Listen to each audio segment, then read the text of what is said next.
ഊപ്പി പോത്തില്ല ആരെ സൂപ്പർ പാക്കറ്റിൽ കൊണ്ട് വെച്ച് സൂപ്പർ പാക്കറ്റിൽ കൊണ്ട് വെച്ച്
வணக்கம் வணக்கம் வணக்கம் இதுதான்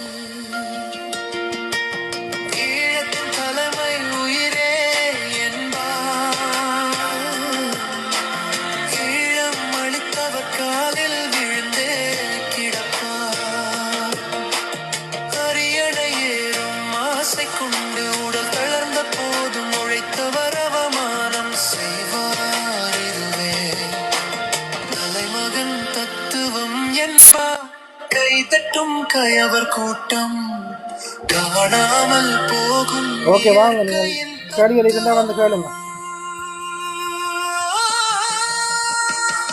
வரமாய் வந்ததே எங்கள் தலைவர், வரலாறு தந்தவர் ஈழத்தமிழர்.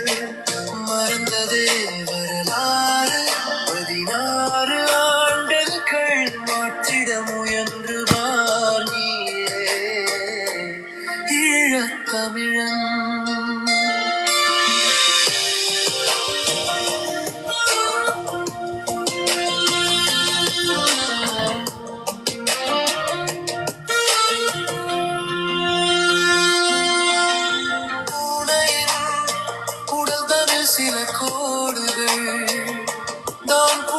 ஓகே, வாட்ஸ்அப் மெசேஜ் பார்க்குற லைஃபுக்கு வந்த பிறகு மேலே வர்றதான் தெரியும், உள்ளுக்குள்ள வரையில அது பக் வந்துடும். கூட்டம் எதிரியின் அறுவடை விற்பனை கூட்டம், திறனும் இல்லை தியாகம் இல்லை பெருமை தேடும் இவர்கள் கூட்டம், நிலவினை பார்த்து குலைத்திடும் கூட்டம், ஈழத்தின் நிலவுகள் களம். இங்கிலீஷ் உங்களை வந்து நான் மேலே எடுக்கலாமல் இருக்குது, என்னோட தெரியல.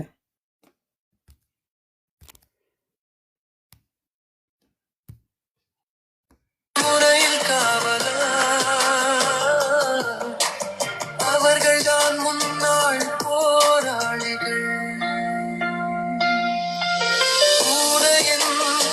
உடல் தனில் சில கோடுகள் தான் புலியே என்கிறது பூனைகள். மறந்தது வரலாறு 16 ஆண்டுகள் மாற்றிட முயன்று வாழே ஈழத்தமிழன். வேடிக்கை காட்டும் வலையொளி பேச்சு, உண்மையும் விடாத சமூகமாய் போச்சு. அகிலம் தனில் உமக்கு ஏது மானுட விரவி கிரவணன் வரலாறு எங்கே போச்சு.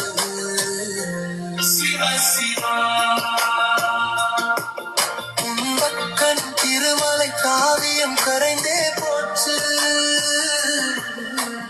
கண்திறந்து பார்த்திடு சிவ சிவா, திருடர் கூட்டம் நிறைந்தே போச்சு. இது இன்றைக்கு கதிரண்ண எழுதி இன்றைக்கு நாங்கள் வெளியிட்ட பாடல் இது. இது ஒன்று முறுக்க வந்து உங்களுக்காண்டி ஒளிபரப்பு செய்கிறேன். இந்த பாடல் வந்து 2ஆம் தேதி இந்த பாடல் வந்து 2ஆம் தேதி, அது நாளை 2ஆம் தேதி பக்கன்னு வந்துடுது. 2ஆம் தேதி நாளைக்கு என்ன காரணத்துக்காண்டி போகக்கூடாது, இந்த இந்த மக்கள் வந்து அதை பற்றியான கலந்துரையெல்லாம் இன்றைக்கு நடக்க போகுது. அது மக்களுக்கான தெளிவூட்டலாக இந்தியா இது இருக்க போகுது. அதற்கு முதல் வந்து கதிரண்ண இன்றைக்கு வெளியிட்ட இதை வந்து நாங்கள் இப்போ கேட்போம். ஒருக்கா கவனமாக காது கொடுத்து கேளுங்க. வந்ததே எங்கள் தலைவர், வரலாறு தந்தவர் ஈழத்தமிழர். மறந்ததே வரலாறு 16 ஆண்டுகள் மாற்றிட முயன்று வாணியே ஈழத்தமிழன். வேடிக்கை காட்டும் வலையொளி பேச்சு ஈஸ்வரா, உம்மையும் விடாத சமூகமாய் போச்சு சிவா சிவா. அகிலம் தனில் உமக்கு ஏது மானுட பிறவி, இரவணன் வரலாறு எங்கே போச்சு சிவ சிவா. உன் பக்கம் திருமலை காவியம் கரைந்தே போச்சு, கண்டிருந்து பார்த்திடு சிவ சிவா. திருடர் கூட்டம் நிறைந்தே போச்சு, வரமாய் வந்ததே எங்கள் தலைவர், வரலாறு தந்தவர் ஈழத்தமிழர். மறந்ததே வரலாறு 16 ஆண்டுகள் மாற்றிட முயன்று வாணியே ஈழத்தமிழன்.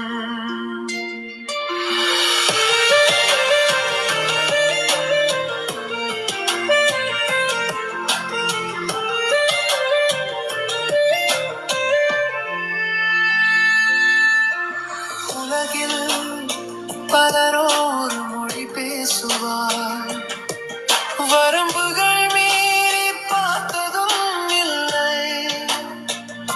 வேடிக்கை காட்டும் அயல் நாட்டு பேச்சியும் தியாகங்கள் யாவும் அவரிடம் போச்சு.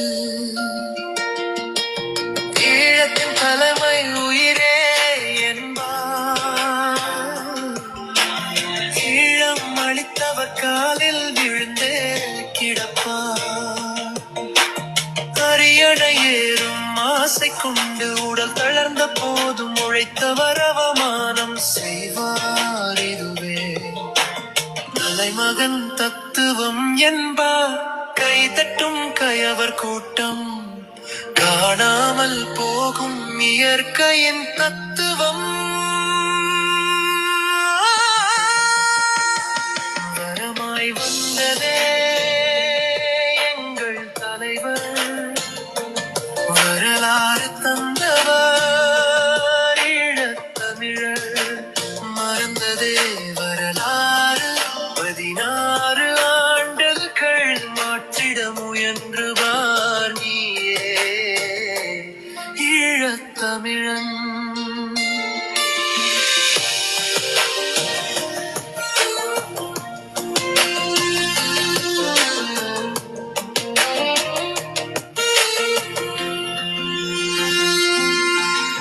பூனையின் உடல் தனில் சில கோடுகள், தான் புலியே என்கிறதே பூனைகள். தேசியம் பேசும் குள்ள நரி கூட்டம், எதிரியின் அறுவடை விற்பனை கூட்டம். திறனும் இல்லை தியாகம் இல்லை பெருமை தேடும் இவர்கள் கூட்டம், நிலவினை பார்த்து குலைத்திடும் கூட்டம். ஈழத்தின் நிலவுகள் களமுறையில் காவலர், அவர்கள்தான் முன்னாள் போராளிகள். பூனையின் உடல் தனில் சில கோடுகள், தான் புலியே என்கிறதே பூனைகள். மறந்தது வரலாறு 16 ஆண்டுகள் மாற்றிட முயன்று வாணியே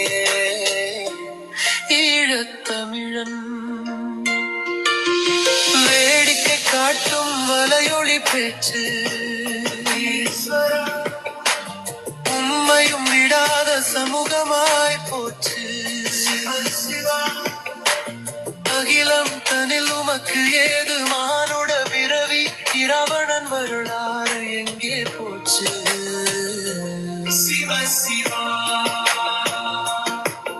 உம்பக்கன் திருமலை காவியம் கரைந்தே போச்சு கண்டிரண்டு பார்த்திடு சிவா திருடர் கூட்டம் நிறைந்தே போச்சு. இணைஞ்சு கொண்டிருக்கிற அனைவருக்கும் வணக்கங்கள். நாங்கள் இன்றும் நாளை இந்த நிகழ்வு நடக்கப் போது அந்த நிகழ்வுக்கு ஏன் தமிழராகிய நாங்கள் உண்மையான உணர்வாளராகிய நாங்கள் என்ன காரணத்துக்காண்டி அங்கே போகிறத தவிர்க்க வேண்டும் என்ற ரீதியில் தான் நாங்களுக்கு பேச போகிறோம், கதைக்க போகிறோம். அதற்கு முதல் இதுவரை குறிப்பாக நேற்று முந்தின நாங்கள் கதைச்ச விடயங்களில் ஒரு சுருக்கமாக உங்களுக்கு நான் சொல்கிறேன். கதிரண்ணா சொன்ன விடயத்தை சுருக்கமாக இதன்றேன். இதில் வணக்கம் கதிரண்ணா. வணக்கம், பேசுங்க. நான் நேற்று முந்தின நாங்கள் காய்ச்ச ஒரு இதை சுருக்கமாக சொல்லி போட்டு நாங்கள் நிகழ்ச்சிகளை தொடங்குவோம் அண்ணா. நாங்கள் காய்ச்ச விடயங்கள் முக்கியமாக நேற்று முந்தின காய்ச்ச விடயம் காத்தாங்குடி படுகொலையை நாங்கள் 7 வருஷம் முதலே விடுதலை புலிகளுக்கும் அதற்கும் தொடர்பு இல்லை என்ற விடயத்தை மக்கள் மத்தியில் கதிரண்ணா கடத்தியிருந்தார். என் ஊடா கடத்தியிருந்தார். அதற்கு முதலே அவற்றை இளம்பாணன் என்ற ஃபேஸ்புக் தளமும் யூடியூப் இதிலையும் 10 வருஷத்துக்கு முதலே அதை கடத்தியிருந்தார்.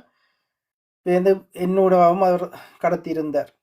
அது மக்கள் மத்தியில் போய் இதண்டா போனாலும் பெருசாக எடுபடாபடியால் நாங்களும் திருப்பி சொல்லியிருந்தோம். ஏன்னா தமிழ்நாட்டில் இருந்த ஒரு அரசியல் தலைவர் அதை எடுத்துக்கொண்டு மன்னிப்பு கேட்டிருந்தார். அதுக்கு எதிராக தான் எங்களோட பதிவு இருந்துச்சு. ஆனால் இப்போ ஐபிசியில் நிராஜ் டேவிட்டே விடுதலை புலிகளுக்கும் இதுக்கும் தொடர்பு என்ற ரீதியில் இப்போ ஆதாரங்களோட கதைச்சு கொண்டிருக்கிறார். அதை நிராஜ் அவர்கிட்ட அந்த ஐபிசி இதுக்குள்ளே உண்மை தரிசனம் இதுகளை நாங்கள் பல இதுகளில் வருத்திருந்தாலும் இந்த விடயத்தில் நானும் கதிரண்ணா அதுக்கு பாராட்டு தெரிவிச்சிருக்கிறோம்.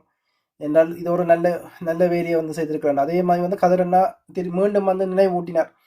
தன் நண்பர் வினோதன் அண்ணா தான் அங்கே ரெக்கி வேலை செய்து கொண்டு அந்த இடத்துக்கு தேசிலரால்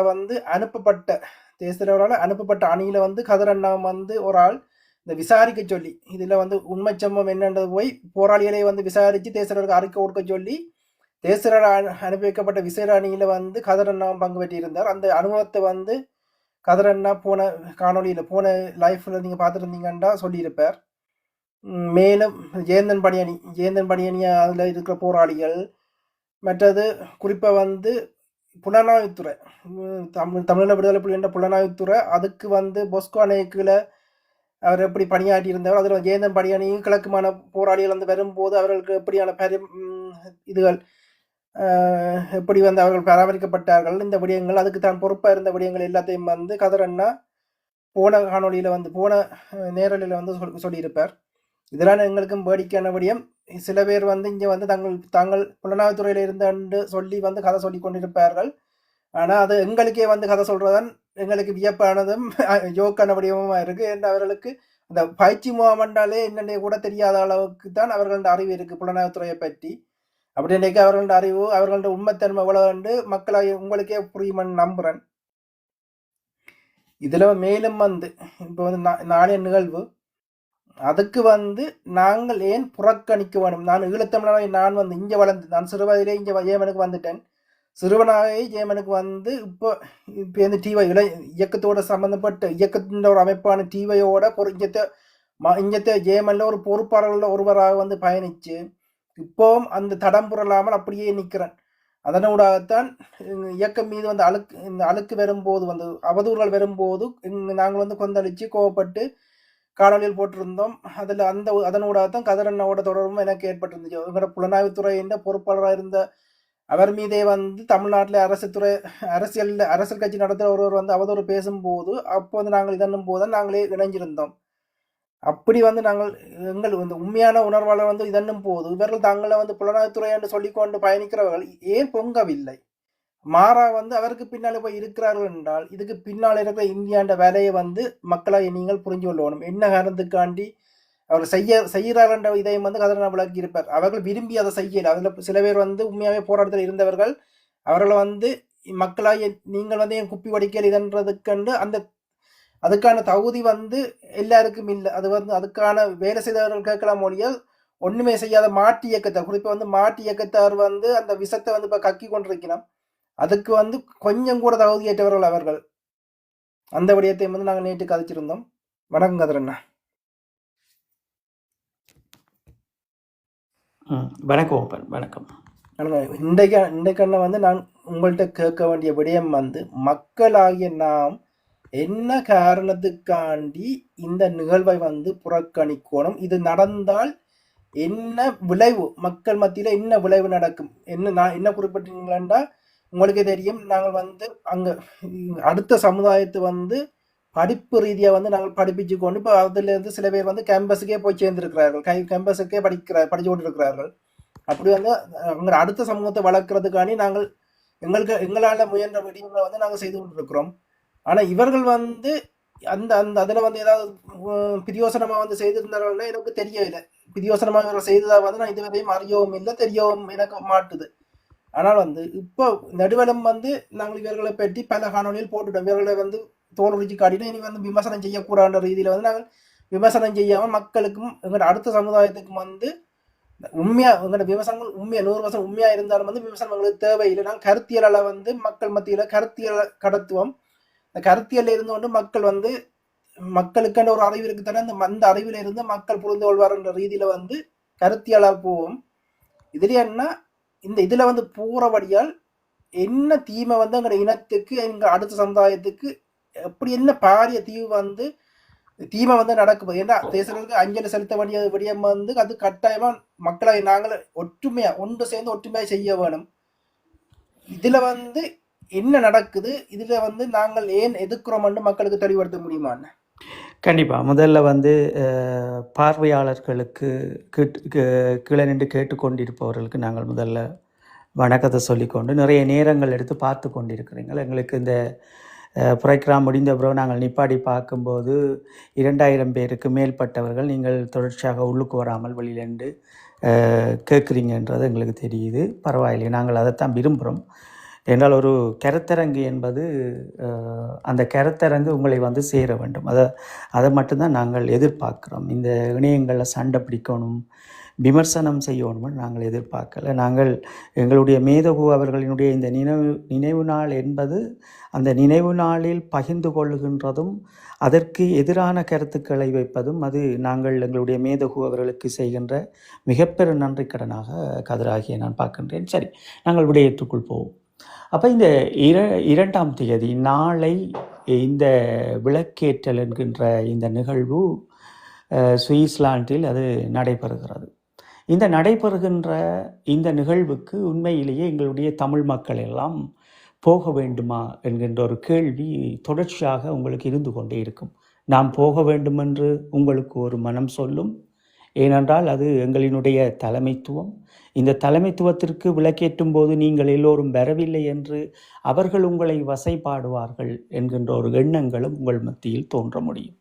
அப்போ நாங்கள் இதையெல்லாம் எப்படி சரி செய்வது என்பதைத்தான் நாங்கள் இன்று பார்க்க வேண்டிய ஒரு தேவை இருக்கிறது. அப்போ இந்த களமுனை என்பதும் இந்த களமுனை முடிந்த பின்னும் நாங்கள் ஒரு சராசரி ஈழத்தமிழர்கள். அப்போது இருக்கின்றவர்கள் எல்லோருமே நாங்கள், அது நீங்களாக இருந்தாலும் அது நாங்களாக இருந்தாலும் நாங்கள் ஈழத்தமிழர்கள் என்று. ஆனால் நாங்கள் எங்களுடைய மண்ணுக்காக களமுனையில் நின்று போராடியவர்கள் இறுதி வரை. அதை யாராலும் மறத்து விடவும் முடியாது, அதை மறைத்து விடவும் முடியாது. ஏனென்றால் எங்களுடைய கிராமத்தில் நாங்கள் அந்த ஒரு இடத்தை பெற்று இன்றும் இருப்போம். ஏன்னா நாங்கள் சிறையில் வருகின்ற அப்போ நாங்கள் கீழே எழுதும்போது வந்து நம்ம வாசித்து சொல்லுவேன்.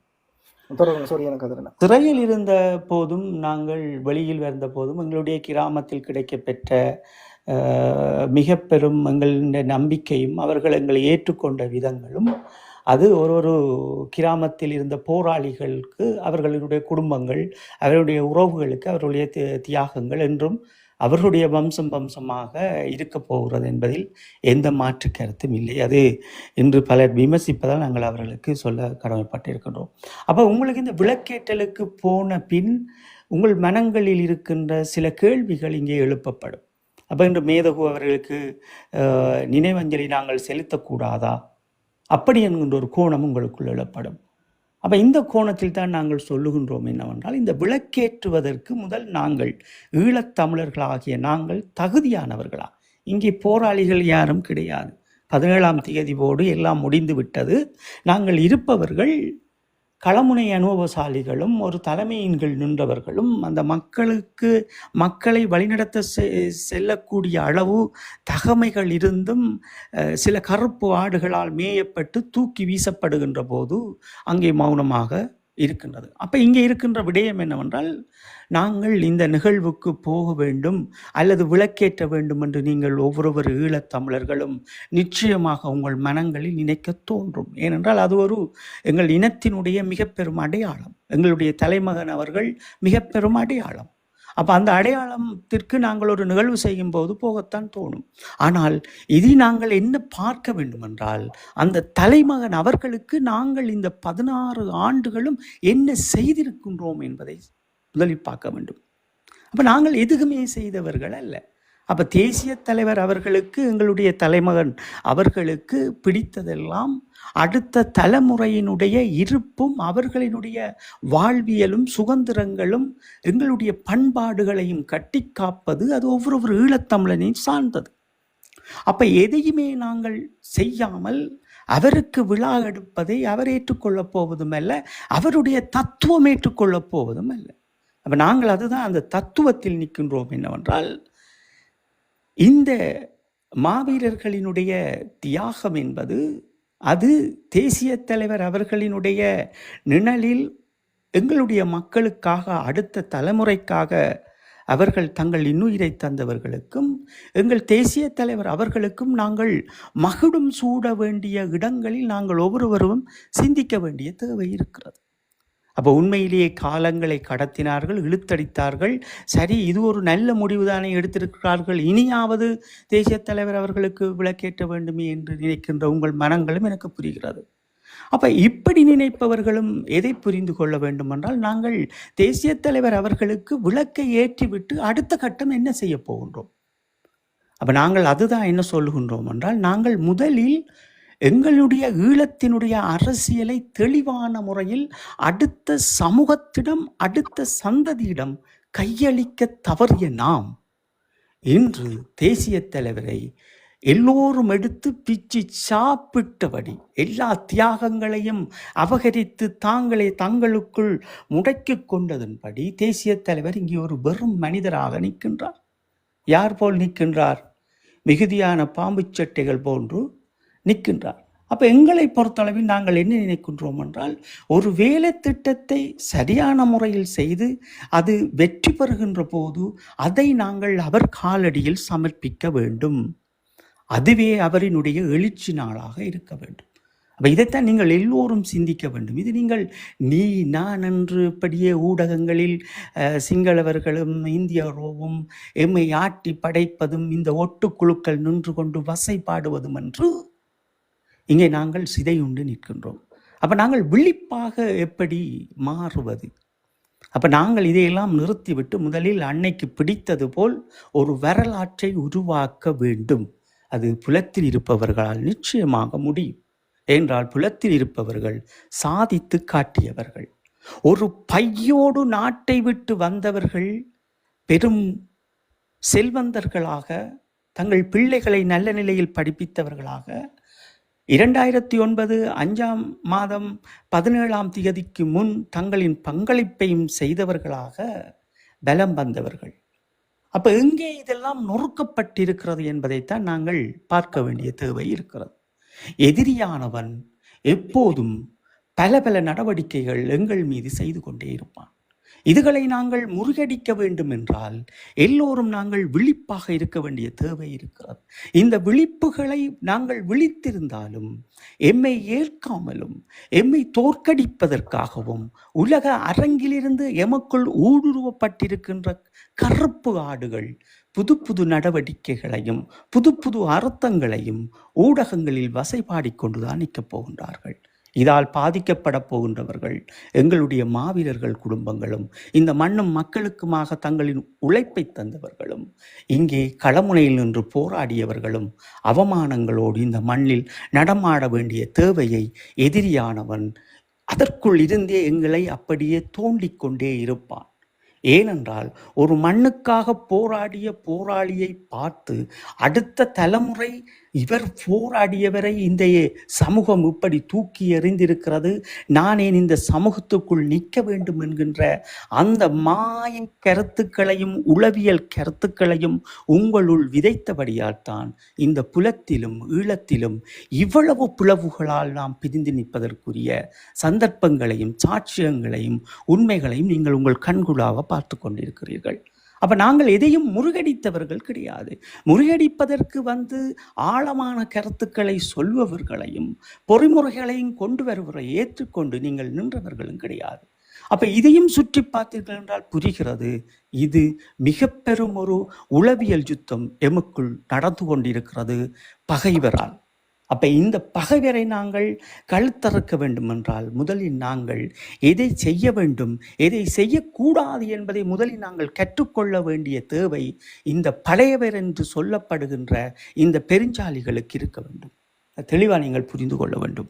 அப்ப நாங்கள் ஒரு விடயத்தை செய்யும் போது இந்த விடயத்தால் என்னுடைய அடுத்த தலைமுறைக்கு என்ன நடக்கும், இந்த சிந்தனை வேண்டும். இதுதான் எங்களினுடைய மேதகு அவர்கள். எப்போதும் அவர் தன் மனதிலும் தன் எண்ணங்களிலும் தன் வாழ்வையும் தன் வாழ்வியலிலும் எல்லாம் நினைப்பது என்னுடைய அடுத்த சந்ததி. அப்ப என்னுடைய அடுத்த சந்ததிக்கு நான் எதை விட்டு செல்லுகின்றேன்? 17ஆம் தேதி போர் முடிவடைகிறது. அதன் பின் நாங்கள் அடுத்தடுத்த சந்ததி, இன்று 2 சதாப்தங்களை நாங்கள் எட்டப் போகின்றோம். 20 ஆண்டுகளை எட்டப் போகின்றோம். 2 தலைமுறை உருவாகினார்கள்.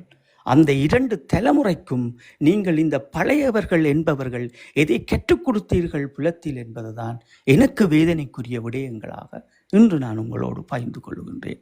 அப்ப நாங்கள் பல முனைகளிலும் பல சிந்தனைகளிலும் நாங்கள் இன்று எங்களுடைய மாமனிதர் அவர்களுக்கு விளக்கேற்ற வேண்டும் என்று எண்ணுகின்ற போது நாம் எம் கண் முன்னே நிற்கின்ற அந்த காட்சியில் நாம் நினைத்து அந்த மனிதரிடம் மன்னிப்பு கேட்பது என்னவென்றால், என் தலைவரே, என் அண்ணா, என் தலைமைத்துவமே, நாங்கள் உங்களுக்காக எதுவுமே செய்தவர்கள் கிடையாது இந்த நொடிவரை. இதற்கு நாங்கள் தகுதியற்றவர்கள். எங்களினுடைய தகுதியை வளர்த்து கொண்டு நாங்கள் ஒரு பெரும் எழுச்சியாக வருகிறோம் என்று இன்றைய நாள் நீங்கள் இன்று இரவு முடிவெடுப்பதுதான் எங்களுடைய தேசிய தலைவர்களுடைய மிக பெரும் ஒரு வரலாற்று சான்றாக நீங்கள் உருவாக்கப் போகின்றீர்கள். இது ஒரு குழுக்களால், இது ஒரு ஈகோவால் ஒரு மிக பெரும் தலைமைத்துவத்தையும் அடுத்த தலைமுறையின் ஆயுதங்களையும் இந்த இந்திய புலனாய்வுத்துறையும் இலங்கையினுடைய புலனாய்வுத்துறையிலும் ஒட்டு குழுக்களினால் இது கையாளப்படுகிறது. இந்த கையாடலை எப்படி நாங்கள் உடைத்தெறிய வேண்டும் என்பதைத்தான் நாங்கள் தொடர்ச்சியாக பேச நினைக்கின்றோம், பேசிக்கொண்டிருக்கின்றோம். அதான் நாங்கள் எப்போதும் சொல்லுவது, எங்கள் ஈழத்தமிழரை தொட வேண்டும் என்று நினைத்தால் அது அந்த எதிரிக்கு மிக பதிலடியாக நாங்கள் எழும்பி அடிக்க வேண்டிய தேவை இருக்கிறது. இப்படியே ஊடகத்தில் நின்று கொண்டு விமர்சனம் செய்து அவர் பிள்ளை அவருடைய பிள்ளை இப்படியே மாறி மாறி செய்து அவமானங்களை தேடி அந்த மாமனிதருக்கு கொடுக்கின்ற கௌரவம் தான் என்ன என்பதை உங்கள் மனம் திறந்து நீங்கள் பார்க்க வேண்டிய தேவை இருக்கிறது. அப்போ ஒரு பகுதியினர் நின்று கொண்டு தேசிய தலைவர் அவர்களுக்கு விளக்கு ஏற்றக்கூடாது என்று வார்த்தை பிரயோகம் செய்து அங்கே அவர்கள் எங்களுடைய தேசிய தலைவருடைய மாண்புகளை உடைத்தெறிவதும், இவர்கள் நான் கொளுத்தியை தீர்வேன் என்று இவர்கள் உடைத்தெறிவதும், இங்கே யார் இதற்குள் தன் பலியை சுமக்குகிறார்கள் என்றால் எங்களுடைய மாமனிதர் தன்னுடைய வாழ்வையை தந்த அந்த மகானுக்கு இவர்கள் செய்கின்ற வேலை திட்டங்கள் என்ன, இவர்களுடைய அறிவுகள் என்ன என்பதுதான் இங்கே இரத்தங்கள் கொதிக்கிறது. அப்ப எங்களை போன்றவர்கள் நாங்கள் எங்களுடைய மக்களுக்கு சொல்ல வேண்டிய கருத்துக்கள் என்னவென்றால், உடனே இதை நிறுத்திவிட்டு நிம்மதியாக இருந்து கொண்டு என்னால் முடிந்த அளவு எவ்வளவுக்கு நான் இந்த ஆயுதத்தை, இந்த தலைமைத்துவத்தின் ஆயுதத்தை ஒரு எழுச்சியாக நான் மாற்றுவதற்கு என்னென்ன வேலை திட்டமெல்லாம் என்னால் முடியுமோ அதை செய்து கொண்டு இருக்கிறேனோ, நான் தான் உண்மையிலேயே தேசிய தலைவர் அவர்களை நான் நேசிக்கின்றேன், அவரினுடைய பாதையில் நான் பின்பற்றுகின்றேன் என்று நீங்கள் எல்லோரும் மார்பு தட்டிக் கொள்ளுங்கள். இதை ஒன்றும் செய்யாமல் அந்த 4 சிவத்துக்குள் ஏற்றிவிட்டு வந்து ஒரு 4 பேர் குழுச்சண்டைகளுக்காக, கொடுக்கல் வாங்கலுக்காக அது இன்று பூகம்பமாக மாறி ஒரு தலைமைத்துவத்தை வந்து எட்டி நிற்கிறது. இதை எப்படி உடைத்தெறிய போகிறீர்கள் என்பதை நாங்களும் பொறுத்திருந்து பார்க்கின்றோம். தொடருங்கள் தம்பி. ஆம், நிச்சயமா அண்ணா. இதில் வந்து நீங்கள் இன்றைக்கு ஒரு படத்தை போட்டிருக்கீங்க, அது இப்போ தான் கவனித்தேன். அந்த படமே வந்து பலருடைய வாயை வந்து அடைக்குமென்னு நம்புகிறேன். அந்த படத்தை விடுதலை புலிகள் இந்த போராட்டத்தை தெரிஞ்சவர்கள் வந்து அந்த படத்தை பார்த்தால் எதிரியானவனே வந்து அஞ்சு நடுங்கிற ஒரு அணியின் படம் தான் நீங்கள் போட்டிருக்கிறீங்க.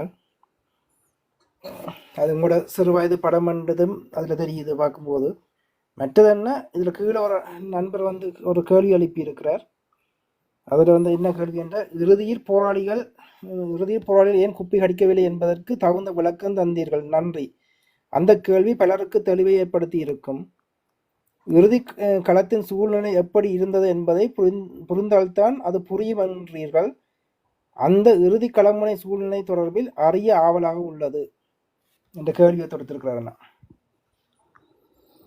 கண்டிப்பாக அது இந்த இறுதி களமுனைகளை பற்றி நாங்கள் தொடர்ச்சியாக பேசியிருக்கின்றோம் நண்பரே. உங்களோடு நாங்கள் வேணுமென்றால் வாட்ஸ்அப் ஊடாக நாங்கள் உரையாடுகின்றோம். எங்களுடைய வாட்ஸ்அப் குழு இருக்கிறது, நாங்கள் அதன் ஊடாக உரையாடுகின்றோம். ஏனென்றால் நாங்கள் அறிந்தும் அறியாமலும் அந்த இறுதி களமுனையை நாங்கள் 7 வருடங்களில் இருந்து உரையாடி எல்லோரும் அதை எடுத்து துஷ்பிரயோகம் செய்து விட்டார்கள். நாங்கள் எங்களுடைய புலம்பெயர்ந்த தேசத்தில் இருக்கின்ற மக்களுக்கு உண்மை விடயங்களை கடத்திவிட வேண்டும் என்று நாங்கள் நினைத்து கடத்தியது, அது எங்களுக்கு எப்படி திருப்பி அடித்தது என்று சொன்னால், இந்த மாற்றியக்கத்தில் இருந்த சில புல்லுருவிகள் இந்த தகவல்களை எடுத்து வைத்துவிட்டு தாங்கள் ஏதோ இறுதி களமுனையில் நின்றதுபடி எங்களினுடைய போராளிகளை அவர்கள் விமர்சனம் செய்து கொண்டிருக்கின்றார்கள்.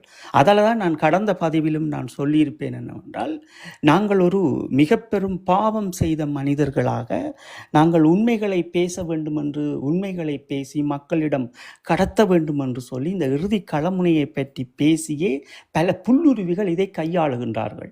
என்றால் அந்த பார்க்கும்போது இப்போ ஒரு போராளி ஒரு அணி நின்று அவர்கள் போராடியவர்கள் நின்று கொண்டு செய்து கொண்டு இருக்கிறார்கள் என்றால், இவர் மனம் திறந்து அவர்களோடு பேச வேண்டும், தன்னுடைய கருத்தை எடுத்து வைக்க வேண்டும், ஏன் நடத்தக்கூடாது என்று. இது அவர்களுடைய குடும்பத்திலிருந்து எல்லாத்தையும் சிதறடிக்கின்றபடியால் நாங்கள் அந்த இறுதி களமுனையில் என்ன நடந்தது என்பதை தொடர்ச்சியாக பேசியிருக்கின்றோம். நாங்கள் நேரடியாக, நீங்கள் ஜெர்மனியில் இருந்தால் நேரடியாக சந்தித்தும் நாங்கள் உரையாடலாம். இல்லை நீங்கள் ஜெர்மனியில் இல்லை என்றால் ஜெர்மனுக்கு வருகின்ற போதும் நேரடியாக நாங்கள் உங்களுக்காக அந்த நேரங்களையும் காலங்களையும் ஒதுக்கலாம். நாங்கள் அப்படித்தான் எங்களுடைய பணியை நாங்கள் செய்து கொண்டிருக்கின்றோம். வாட்ஸ்அப்பில் உரையாடுவோம், மன்னித்துக் கொள்ளுங்கள் அவர்கள். நன்றி அண்ணா. இதில் வந்து ஆனால் உங்களோட இந்த படத்தை பற்றி தான் மண்டையில் ஓடிக்கொண்டிருக்குது. அதில் வந்து இவ்வளவு நாளும் இதன்ற அவர் வந்து பதில் இருக்க கீழே விடையளிக்க புரிகிறது அண்ணா. பதிலுக்கு நன்றி. தலைவர் இறக்கும் போது தலைவருடன் எப்போதும் இருக்கும் மெய்ப்பாதவர் எங்கே, அவர்கள் உடலை ஏன் கண்டுபிடிக்கப்படவில்லை என்ற கேள்வி எழுப்பியிருக்கிறார். நல்ல கேள்வி, இது நல்ல கேள்வி உங்களுக்கு. இப்போ நீங்கள் தமிழில் விடுதலை புலிகளை பற்றி உங்களுக்கு தெரியாது, தெரிந்திருக்கும், நிறைய தெரிந்திருக்கும், ஆனால் உள் விவகாரங்கள் உங்களுக்கு தெரியாது. அப்போ இன்றைக்கும் நீங்கள் பார்த்தீங்கன்னா செழியனோட ஒரு ஆள் வந்திருப்பார். அவர் வந்து என்ன சொல்கிறார் என்றால், தான் தேசிய தலைவருடைய PA என்று சொல்லுகின்றார். இதைத்தான் நீங்கள் புரிஞ்சு கொள்ள வேண்டும். அப்போ எதிரியானவனுக்கு நான் சொல்ல போகின்ற விடயம் அடுத்த காய் நகர்த்தலுக்கு பாதையை உருவாக்கும். அதான் நாங்கள் திருப்பியும் சொல்லுகின்றோம். நல்ல கேள்வி கேட்கின்றீர்கள், ஆனால் இதையெல்லாம் நாங்கள் உரையாடித்தான் இன்று எதிரியானவனுக்கு மிக கச்சிதமான நடவடிக்கை தொடர்ச்சியாக செய்து கொண்டு உரையாடுவோம், பரவாயில்லை. அப்போ இப்படித்தான். அப்போ இந்த இறுதி களமுனையில் நின்றவர்கள் எங்கே என்கின்ற கேள்வி உங்களுக்கு இருக்கும். சுருக்கமாக உங்களுக்கு அந்த களமுனையினுடைய நிலவரத்தை சொல்லுகின்றேன் என்னவென்றால், சுமார் ஒரு 800 மீட்டருக்கு உள்பட்ட பிரதேசம் தேசிய தலைவர் அவர்களாலேயே வளைத்து, அதாவது பெருங்கடல் இங்கே கிழக்கு நந்தி கடலோரம், இங்கே மேற்கு வடக்கு நீங்கள் பார்க்கும்போது அது முல்லைத்தீவினுடைய பிள்ளையார் கோயிலடி அந்த பகுதிகள் எல்லாம் வரும். இங்கால் நீங்கள் இறங்கினீங்கள் என்று சொன்னால் கிழக்கு தெற்கு, அது நாங்கள் 8 பனையடி என்று சொல்லுவோம் அல்லது 6 பனையடி என்று சொல்லுவோம். அந்த இடங்களில் அது என்றால் எங்களுடைய அந்த களமுனைகள் அமைக்கின்ற போது அந்த அப்படி நாங்கள் கோட் இதுகளை வைத்து அந்த இடங்களுக்கு பேர்களை சூட்டி இது பண்ண நாங்கள் இதையும் இப்போ எடுத்து உரையாடி கொண்டிருப்பார்கள், பரவாயில்லை. இப்படி இருக்கின்ற போது சுமார் ஒரு 800 மீட்டர் இதற்குரிய ஏற்பாடு ஏற்கனவே செய்யப்பட்டது. அங்கே கண்ணி நடவடிக்கை ஊடாக ஏற்கனவே செய்யப்பட்டது. இந்த நடவடிக்கை அந்த இடத்தில் இருந்து கொண்டு அது இறுதியாக எப்படி என்றால் வளைத்து கிளேமரும் மைன்ஸும் வைக்கப்படுகிறது. இங்காலிருந்து யாரும் போக முடியாது, அங்காலிருந்தும் யாரும் போக முடியாது. அப்போ இந்த 16ஆம் தேதி விடியச்சாமம் 17ஆம் தேதி இராணுவ முற்றுகையை உடைக்கின்றார்கள். இறுதி மேற்கு களமுனையினுடைய அந்த அணியினுடைய உடைத்து அவர்கள் உள்ளால் வந்து கிழக்குக்கு கீழ்க்கரையோரமாக நந்திக்கடலோடு வருகின்றார்கள். இங்கால பகுதியில் வந்தவர்கள் மேற்கு புறமாக அடுத்த பனையடி அதற்குள் அந்த இடத்தில் நிற்கிறார். இவர்கள் என்னென்றால் எல்லாமே 17ஆம் தேதி விடியச்சாமம் அந்த வளர்ச்சி அவர்களுடைய டாங்கிகளும் அவர்களும் வந்து அப்படியே நிலையை எடுத்துக்கொண்டு என்ன செய்கின்றார்கள் என்றால் கிட்டத்தட்ட ஒரு பெரும் நாட்டுக்கு செலவழிக்க வேண்டிய விமானங்களும் எறிகண்ணைகளும் பல்குழல்களும் அந்த இடத்தை நோக்கி அடித்து கொண்டிருக்கின்றார்கள். ஏனென்றால் இதை துல்லியமாக அவர்கள் பண்டு மூலம் காட்சியை எடுத்து இந்த பகுதிக்குள் மட்டும்தான் இறுதியானவர்கள் இருக்கின்றார்கள் என்கின்ற அந்த கணக்கில் அவர்கள் அந்த இடத்தை அடித்து தூக்குநூறாக உடைக்கின்றார்கள். அப்போ எங்களுக்கு தொடர்புகள் இருக்கிறது. அப்போ இந்த தொடர்பு துண்டிக்கப்படுகிறது. 10 to 11 மணிக்குள் ஒவ்வொரு தொடர்புகள் வந்து எதுக்குமே அற்றுப்போகிறது. எங்கள் கொமாண்ட் என்பது அற்றுப்போகிறது. இந்த கொமாண்ட் அடிப்படையில் அற்றுப்போகின்றதை வைத்து கொண்டுதான் நீங்கள் களமுனையினுடைய ஆய்வுகளையும் களமுனையினுடைய நடவடிக்கைகளையும் நீங்கள் விசாரிக்க வேண்டிய தேவை உங்களுக்கு இருக்கும். பிறர் சொல்லுகின்றார்கள் என்பதல்ல, இது எல்லா மக்களுக்கும் தெரியும். 17ஆம் தேதி வரை நின்ற மக்கள் எல்லோருக்கும், இறுதியாக நின்ற போராளிகள், அதாவது பாலத்தை தாண்டி நின்ற மக்களுக்கும் பாலத்தை தாண்டி நின்ற போராளிகளுக்கும் அதற்குள் நின்றவர்களுக்கும் தெரியும். ஏனென்றால் அப்படி கொண்டு வந்து கொட்டுகின்ற போதே எல்லா மக்களும் பெரும் ஆச்சரியமங்களாக நின்றார்கள், விரைத்து போய் நின்றார்கள். எல்லா மக்களும் என்ன நடக்கிறது என்பதை தெரியாமல் ஒரு குறிப்பிட்ட பிரதேசத்திற்குள் ஏற்கனவே அது துல்லியமாக வீடியோக்கள் எடுக்கப்பட்டுத்தான் அந்த நடவடிக்கை மேற்கொள்வது.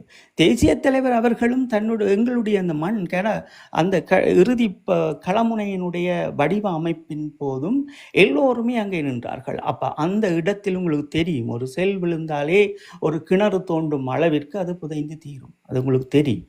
ஆனால் இந்த அங்கேக்கணி நடவடிக்கை ஊடாக தேசிய தலைவர் அவர்கள் அவர்களினுடைய தியாகம் என்பது அது வேறொரு வரலாற்றை நாங்கள் பேச வேண்டிய தேவை இருக்கிறது. உங்களுக்கு இறுதியாக இந்த களமுனையினுடைய அந்த இறுதி தகமையை நாங்கள் உங்களுக்கு சொல்லுகின்றோம், அவ்வளவுதான்.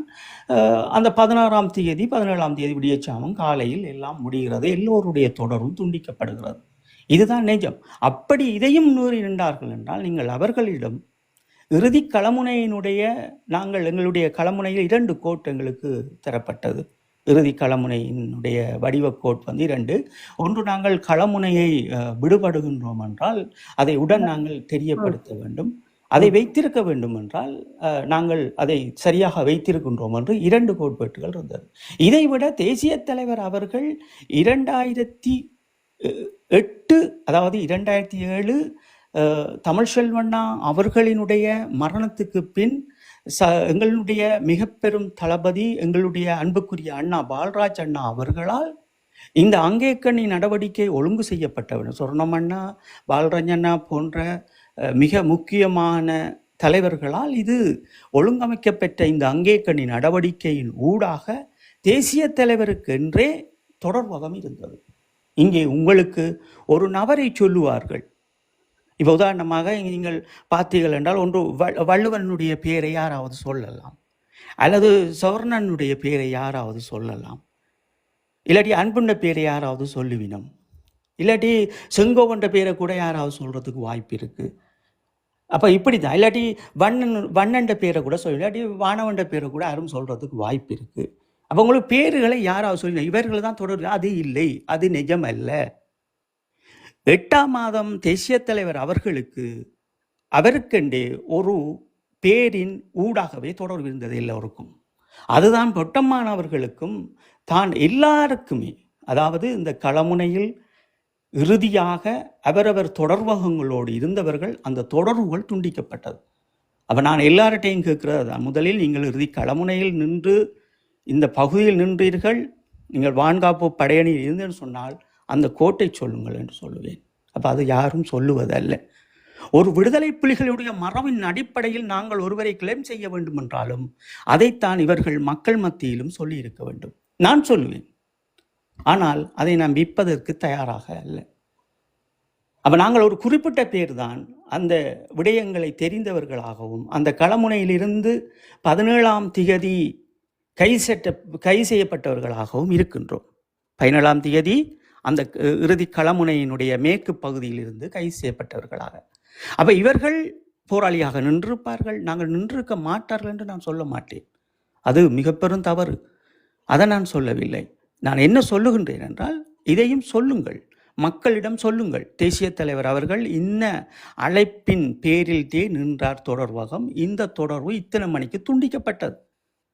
எங்களினுடைய பொட்டம்மானவர்கள் இந்த தொடர்பில் நின்றால் அது இத்தனை மணியோடு துண்டிக்கப்பட்டது. எங்களினுடைய சகோதரர் ரெட்னம் அவர்கள் இதில் நின்றால் இத்தனை மணிக்கு துண்டிக்கப்பட்டுட்டது. வானுவண்ணா அவர்கள் இப்படி நின்றால் இப்படி துண்டிக்கப்பட்டுட்டது.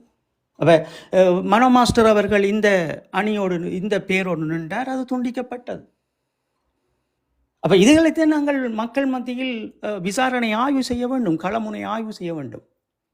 அப்போ நாங்கள் தீர்க்க தரிசனமாக நாங்கள் இறுதியாக நாங்கள் எங்களுடைய களமுனை வடிவங்களும் எங்களுடைய மக்களினுடைய நாங்கள் இன்னும் ஒரு விடயம் என்னவென்றால், இந்த போராளிகளை விமர்சிக்கிறவர்கள் தனக்கு ஒரு 2 பிள்ளை கூட போராளிகளுக்கு இருந்தது. இறுதியாக அவரவர் அணியே தங்களுடைய குடும்பங்களை பார்க்க வேண்டிய ஒரு தேவை இருந்தது, பக்குவப்படுத்த வேண்டிய தேவையும் இருந்தது.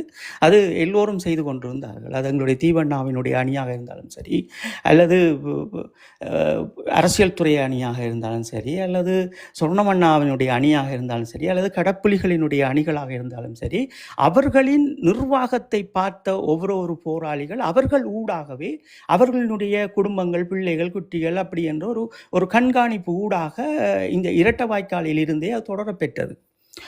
அப்படி விடுதலை புலிகளுக்குள் இருந்த அந்த அந்நுண்ணியங்கள் இறுதியாக தன் பிள்ளைக்கு ஒரு துள்ளி நீர் இல்லாமல் அப்பா ஒரு சொட்டு தண்ணீர் தாண்டு கேட்ட பிள்ளையின் அழுகுறல்களும், இந்த இறுதியாக தேசிய தலைவர் அவர்களுடைய தொடர்பு கிடைக்கவில்லை என்று என்ன செய்வதென்று திக்கு திசை தெரியாமல் அந்த பிள்ளைக்கு தண்ணி கொடுக்க வேண்டும் என்ற சிந்தனையோடு ஓடி வந்து பாலத்தை கூட ஒரு போராளி கடந்திருக்க முடியும். ஆனால் இந்த சமூகம் என்ன செய்கிறது? அவர்களுக்கு சிங்களவனின் கைக்கூலி என்று சொல்லுது. ஒருவர் செய்கிற பிழைகளால் நீங்கள் எப்படி 14,554 போராளிகளுக்கு எப்படி அந்த பேரை கொடுப்பீர்கள்? கருணா செய்த தவறால் நீங்கள் அங்கே மடிந்த மாவீரர்களையும் இறுதி வரை போராடிய போராளிகளையும் நீங்கள் கொச்சைப்படுத்த முடியாது. அப்ப அந்த வலிகளை சுமந்து கொண்டுதான் நாங்களும் புலத்தில் நின்று கொண்டு என் மக்கள் தருகின்ற அத்தனை வலிகளையும் நாங்கள் தாங்கிக் கொண்டு இங்கே நிற்கின்றோம். அன்னையினுடைய அந்த மாண்பினை கட்டி எழுப்ப வேண்டும் என்றுதான் இந்த கூட நின்ற இந்த பெருஞ்சாலிகளுக்கும் நாங்கள் சொல்லிக் கொண்டிருந்தோம். யாருமே இதை கேட்பவர்கள் அல்ல. மக்களும் கேட்பவர்கள் அல்ல, இவர்கள் கூட நின்றவர்களும் கேட்பவர்கள் அல்ல. இவர்கள் ஏதோ தாங்களே இயக்கம், தாங்களே எல்லாம் என்றபடி எல்லாமே செய்வார்கள். அப்ப புலத்தில் ஒரு அலங்கோலங்களை நிகழ்த்தி வைத்தீங்க. எங்களுடைய மக்கள் தெளிவா இருக்கிறார்கள். உங்களுக்கு தெரியும், நான் இப்பதான் வந்தேன் இங்கே. அப்ப நாங்கள் உங்களை நம்பித்தான் அங்கே இருக்கிறார்கள் மக்கள். மக்களுக்கும் நாங்கள் காண்கின்ற போது புலத்தில் எங்களுடைய மக்கள் அது சரியான முறையில் செய்வார்கள். இங்கே வந்து பார்த்துத்தான் தெரியுது, நீங்கள் ஒரு உன்னதமான மாவீர நாளிலும் தோல்விப்பதும் கொத்துரட்டி விப்பதும். எல்லா வலிகளையும் தாங்கிக் கொண்டுதான் நாங்கள் மீண்டும் மீண்டும் இந்த மக்களினுடைய அடுத்த சந்ததி, எங்களுடைய அண்ணாவினுடைய அந்த கொள்கையை நாங்கள் பற்றி பிடிக்க வேண்டும் என்றால் தான் இன்றும் நாங்கள் பற்றி பிடிக்கின்றோம்.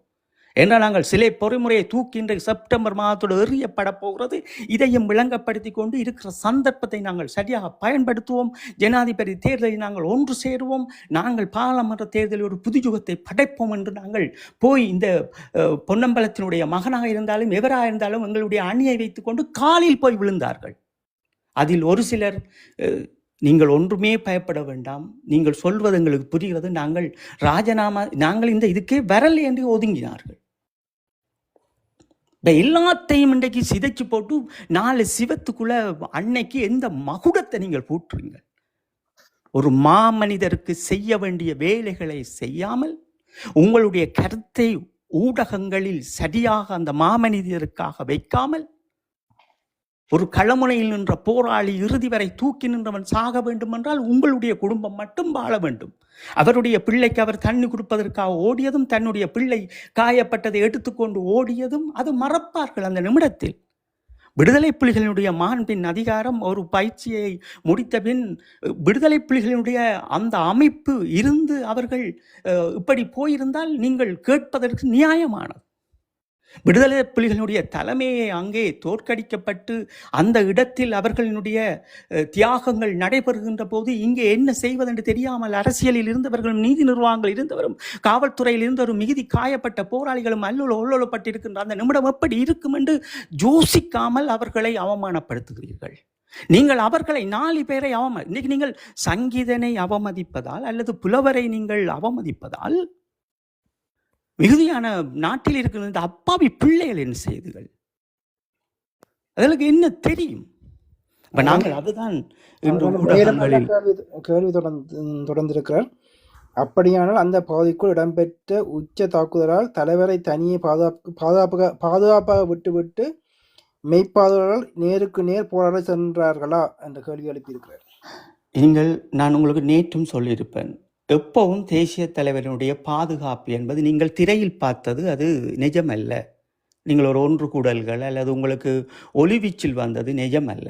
அதே போன்று களமுனையும் அப்படி அல்ல. தேசிய தலைவர் தனக்கு பக்கத்தில் யாரும் நிற்பதும் அல்ல. தேசிய தலைவர் இருப்பது ஒரு இடம் என்றால் நாங்கள் களமுனையில் அதை காவல் காப்பவர்களும் அந்த சண்டையில் நிற்பவர்களும் அந்த நடவடிக்கை தான் இருந்தது. உங்களுடைய கற்பனை திறன்படி அது ஒரு ஆய்வின் அடிப்படை, கற்பனை என்பது ஆய்வின் அடிப்படையில் நீங்கள் நினைப்பதுதான். தேசிய தலைவர் அவர்களை அங்கே கணி நடவடிக்கை என்பது அது எங்களுடைய இனத்திற்கு அடுத்த தலைமுறைக்கு முக்கியத்துவம் பெறுவதால் நாங்கள் அந்த படங்களும் அதையும் வைத்திருக்கின்றோம். அது ஒரு இளைய சமூகத்திடம் இருந்து அது ஒரு புதுயுகம் உருவாகின்ற போது அது அவர்கள் கையில் கொடுக்கப்படும். இது இப்படித்தான் உருவாக்கப்படுகிறது, இதை நீங்கள் இப்படி எங்களுடைய இனம் இதை செய்யலாம் என்று என்றால் அதையும் தோற்கடிப்பார்கள். அப்போ அதுதான் நாங்கள் அதனுடைய படங்களை நாங்கள் இன்னும் வெளியிடாமல் இருக்கின்றோம். அங்கே கணி நடவடிக்கை ஊடாக தேசிய தலைவர் மட்டும்தான் அங்கே இருக்கலாம். ஆனால் அந்த போராளிகள் களமுனையில் தான் எல்லோரும் நின்றார்கள். இதை தேசிய தலைவர் அவர்களும் விரும்ப மாட்டார். நீங்கள் புரிஞ்சு கொள்ள வேண்டும். தேசிய தலைவர் அவர்கள் தனக்கிட்ட ஒட்டி எவருமே நிற்பதல்ல. ஒரு தேசிய தலைவருடைய மெய் பாதுகாவலர் என்பது தேசிய தலைவர் ஒட்டி நிற்பதல்ல. அது நீங்கள் ஒரு நிகழ்வுக்காக வருவது அது ஒரு காட்ட வேண்டிய தேவை இருந்தது. ஊடகப் பரப்பில் தேசிய தலைவரினுடைய அந்த ஒளிவீச்சில் உங்களுக்கு காட்ட வேண்டிய ஒரு தேவை இருந்தது.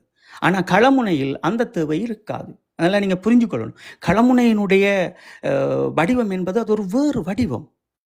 தேசிய தலைவர் இதெல்லாம் விரும்பியவர் கிடையாது. நீங்கள் பார்த்தீங்கன்னா தெரியும், இன்றைக்கு செழியன் அவரோட வந்தவர் யூனிஃபார்ம் போடுற கதை கதைக்கிறார், யூனிஃபார்ம் தாங்கள் அடிச்சுட்டு கொண்டு வந்த கதை கதைக்கிறார். அப்போ இது எவ்வளவு பெரிய அயோக்கியத்தனம்! உண்மையை சொல்லுங்க மக்கள்கிட்ட. ஏன் பயப்படுறீங்க? நீங்கள் யார் முதல் பிஏ? இந்த பிஏ எங்கே இருந்து வந்தது? தமிழில் விடுதலை புலிகள்லேருந்து பிஏ எந்த வார்த்தை வந்தது? எந்த எந்த எந்த விடுதலை புலிகளோட ஏட்டில் பிஏ என்று வந்திருக்கு? அண்ணா அப்படி எங்க வச்சிருந்தவர்? யாரை வச்சிருந்தார்? இப்பதான் இப்ப இந்த ஒரு 2 வருஷமா தான் பிஏ இதுல முக்கியமா நீங்கள் இவர்கள் என்னென்றால் இப்ப பிஏ என்ற வார்த்தையெல்லாம் இவர்களாக இந்த சிங்கள தேசத்தினுடைய அனுசரணைகளோடு வந்த வார்த்தைகள் தான் இந்த பிஏ என்கிற வார்த்தையெல்லாம். நாங்கள் அதை தெளிவாக புரிஞ்சு கொள்ளணும். அப்போ இவர்கள் போராளிகள் அங்கே நின்றவர்கள் என்றால் நீங்கள் போராளிகள் உங்களுக்கு தெரிந்த உங்களினுடைய குடும்பத்தில் அல்லது உங்களுடைய அயல் மக்களினுடைய விவரங்கள், போராளி விவரங்களை நீங்கள் ஆய்வின் பிரகாரம் சேகரியுங்கள். ஒரு கிராம அலுவலரிடம் போனீர்கள் என்றால் எத்தனை போராளி புனர்வாழ்வு பெற்று வந்திருக்கிறார். எத்தனை போராளி வீரச்சார்ஜுக்காண்ட ஃபைலே உங்கள்கிட்ட தருவார். நீங்கள் ஆய்வு செய்தே அதே விடலாமே, அதே மக்கள்கிட்ட கொடுத்துருக்கலாமே. ஏன் உங்களுக்கு இந்த அறிவு இல்லை? அப்போ அங்கேருந்தே நீங்கள் இதை இதே ஒரு ஆய்வாக கொண்டு வரலாம். அப்போ அதான் நாங்கள் சொல்கிறோம். என்னென்னு சொன்னால் களம் இந்த இந்த தேசிய தலைவர் நாங்கள் கிளிநொச்சி விட்டு நாங்கள் 2009 வந்து 1ஆம் மாத காலப்பகுதியில் எங்களுக்கு விடுதலை புலிகளாலேயே ஒரு மிக கட்டுப்பாடான இறுக்கமான ஒரு இது என்னென்னு சொன்னால், எவருமே யூனிஃபார்ம் போடக்கூடாது. ஏன் யூனிஃபார்ம் போடக்கூடாதுன்னா பண்டு டப்பண்டு வந்து ரெக்கி எடுத்துகிட்டு போடும். அதுக்குள்ளே மக்களுக்குள்ளே அந்த யூனிஃபார்ம் ஃபோட்டோ வச்சா அதில் பொம் பண்ணி போட்டு போடுவாங்க. அப்போ தேசிய தலைவர் மிக தெளிவாக சொல்லிட்டாங்கன்னா, எங்கள் அந்த யூனிஃபார்ம் அடையாளத்தால் மக்களுடைய உயிர் போயிடக்கூடாது. அப்போ அதாலே எல்லாரும் கலெக்டரங்கி விடுதான். அவர் சொல்கிறதெல்லாம் பச்சை பொய் சொல்கிறார். முதல்ல செழியன் அவர்களும் இளந்திரையன் இராணுவ பேச்சாளர் இளந்திரையன் அவர்களும் எப்போது கைது செய்யப்பட்டார்கள் என்பதை நீங்கள் முதலில் தெரிந்து கொள்ள வேண்டும். நாங்கள் போராளிகளை நான் விமர்சிக்க வராதபடியாக நான் அதில் விட்டுட்டு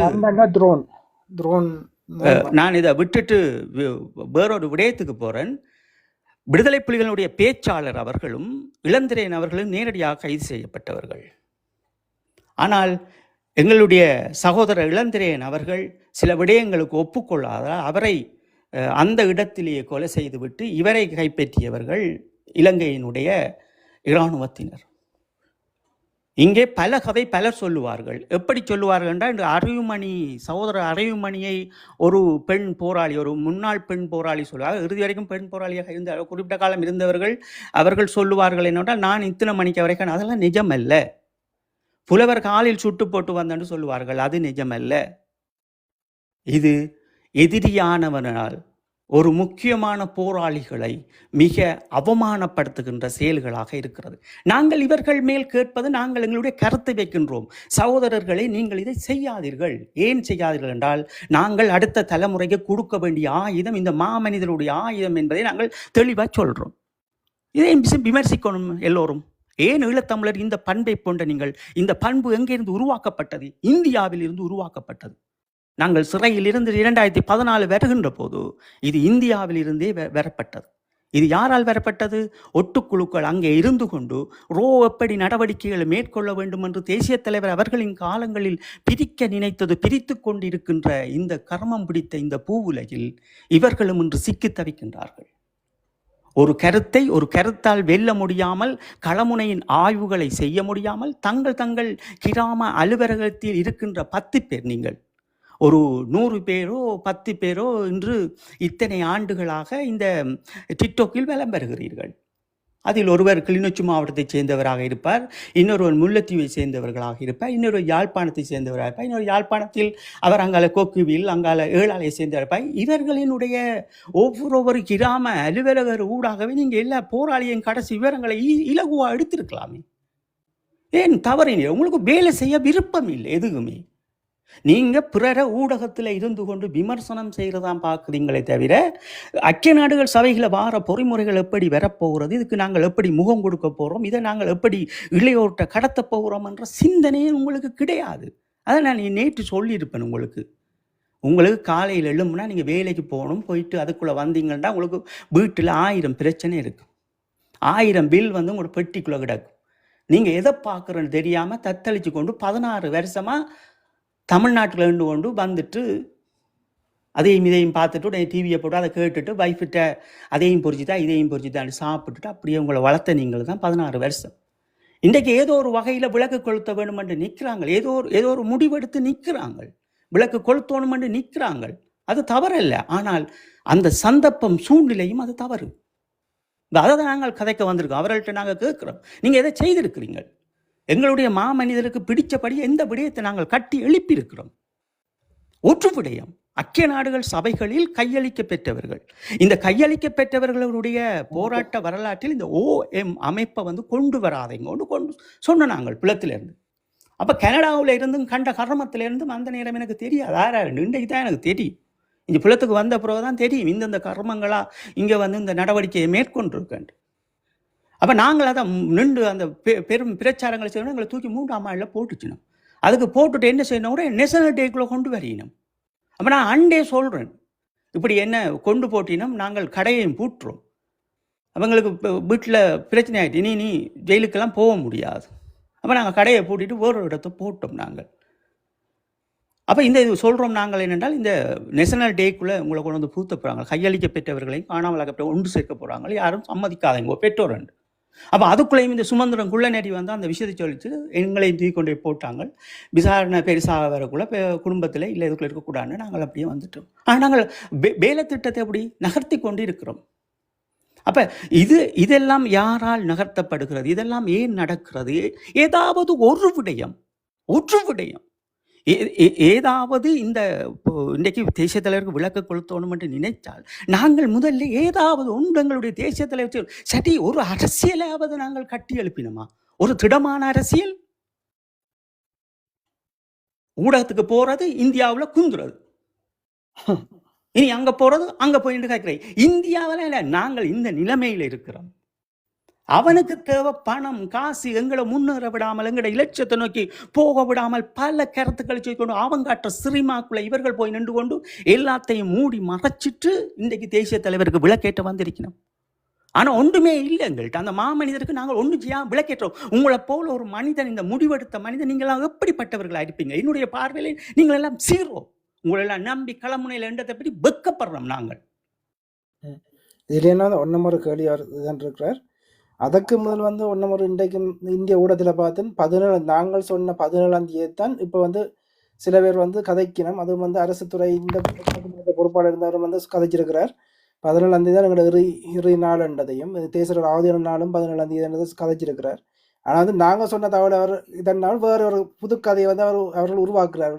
நாங்கள் எங்களோட பேர் அதில் பெறக்கூடாதுக்காண்டி புதுக்கதையை வந்து அவர் உருவாக்கி சொல்கிற மாதிரி சூசேனே இருந்தது அப்படி என்று சொல்லி வேறு திசையை வந்து இதன்ற அதை வந்து நான் கடந்து போவோம். இப்போ கீழே இருக்கிற நண்பற்ற கேள்வி வந்து வாசிக்கிறேன். மற்ற கேள்வி: தகவல் உரிமை அறியும் சட்டம் மூலம் தலைவரின் உடல் எங்கே என்று இலங்கை அரசிடம் கேட்க முடியாதா? நீங்கள் ஒரு விடயத்தை, இறுதி களமுனையினுடைய விடயத்தை நீங்கள் புரிஞ்சு கொள்ளணும். எப்படி என்றால், அவர்கள் ஒரு அழிக்க முடியாத அந்த சக்தியை வந்து அழிச்சிட்டினோம். அழித்த உடனே என்ன செய்யணும்னா, மீதியான எங்களை வந்து கட்டி போட்டுட்டு வயரால் ரத்தம் போய் கொண்டிருக்கும் அந்த நகங்கள் அதுகளை பிடுங்கிடும். உங்களுக்கு அதெல்லாம் நாங்கள் காட்டலாம், அது ஒரு பிரச்சனை. இந்த அதுகளை பிடுங்கித்தான் அங்கே வச்சு எங்களை 21ஆம் தேதி வரைக்கும் அந்த களமுனையெல்லாம் வச்சு சித்திரவதை செய்து கொண்டு இருப்பினோம். மீதியான போராளிகளை அப்படி தான் வச்சுருந்தோம். ஆனால் முன்னுக்கு என்ன செய்யச்சோம்னால், அந்த களமுனையில் போராளிகளை வந்து நாங்கள் மீட்டெடுத்துருக்கோம் என்று உலக தேசத்துக்கு அனுப்ப வேண்டிய தேவை கட்டக்கடக்கடாண்டு அனுப்பிட்டோம். வீடியோக்களை வந்து அனுப்பிட்டோம். ஏற்கனவே வந்து 3ஆம் மாதம் உலக தேசத்தில் இருந்து எழுத்தாளர்கள், அதாவது பேப்பர் நிறுவனர் எல்லாருமே, செய்தியாளர்கள் எல்லாருமே அங்கே வரியினம். 4ஆம் மாதமும் வந்து நிற்கணும். அந்தந்த இடங்களில் வந்து ஒரு விடயங்களை வந்து செய்து கொண்டு இருக்கணும். அப்போ இந்த நடவடிக்கை தான் நீங்கள் அதை ஒழுங்குபடுத்திங்கன்னா உங்களுக்கு தெரியும். மக்களை கொண்டு போய் எவ்வளவு விரைவாக அங்கே வந்து கடைகளையும் வைத்து அங்கே ஒரு நடமாடும் பேங்குகளை எல்லாம் உருவாக்கினாரு. இது திட்டமிடல். அப்போ இந்த திட்டமிடலுக்கு உள்தான் இந்த விடயமும் இருக்கிறது. அப்படி என்றால், எங்களுடைய மாமனிதர் சொன்ன விடயம், அந்த சொன்ன அந்த மாமனிதர் உங்களுக்கு ஒரு செய்தியை சொன்னார்.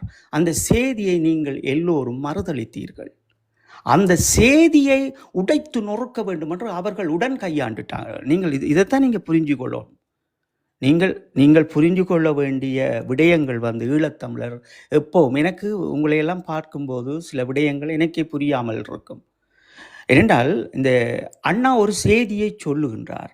அந்த செய்தி உலக தேசத்துக்கு உடன் தெரிகிறது. ஏனென்றால், இந்த போரின் இறுதி தருணத்தில் பல படிப்புகளை பெற்ற மிக பெரும் அதிகாரிகள் இதற்குள் நின்று வழி நடத்தினார்கள். அது நீங்கள் எல்லோரும் அறிந்தது. தாளையடி வவுனியாவில் நின்றார்கள், மன்னாரில் நின்றார்கள், உங்களுக்கு எல்லாம் தெரிந்த விடயம். அதைவிட களமுனையிலும் அவர்கள் வந்தார்கள்.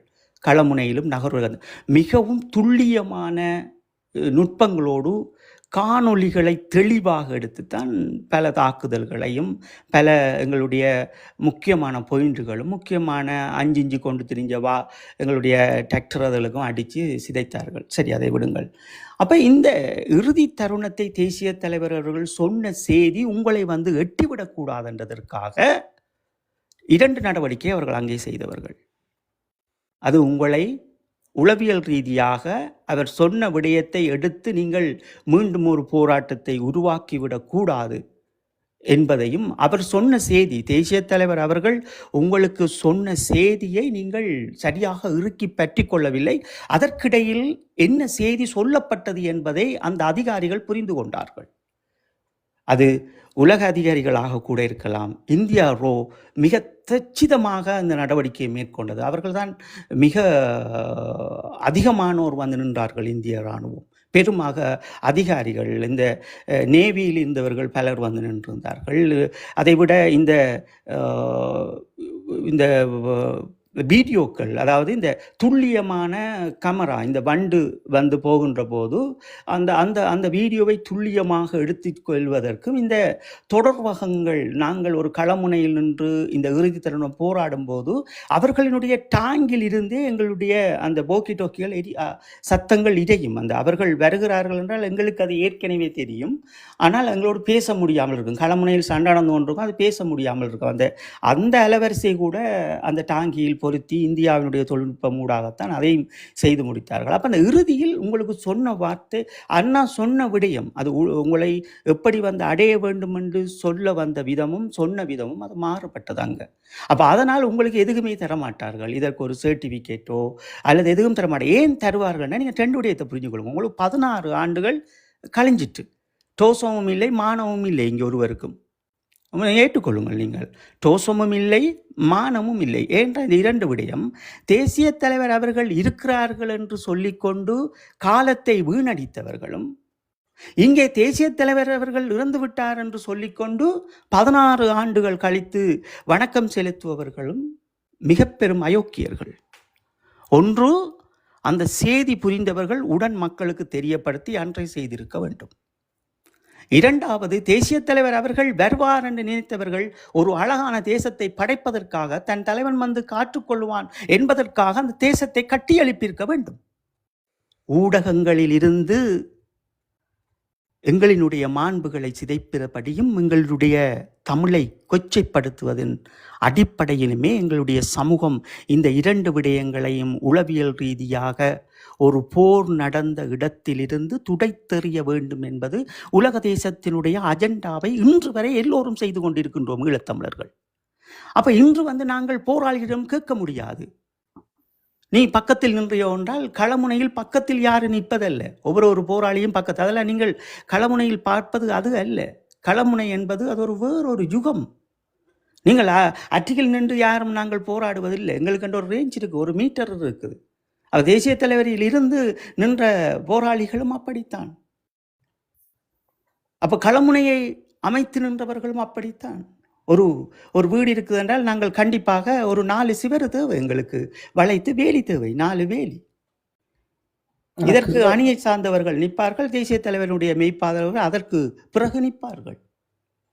அப்ப இதையெல்லாம் தாண்டி உடைத்து நொறுக்கி இறுதியில் சொல்லப்பட்ட செய்தி, அது எங்களை நொறுக்க வேண்டியவர்களும் அடித்து சிதைத்திருப்ப வேண்டியது உங்களை திசை திருப்பி விட்டார்கள்.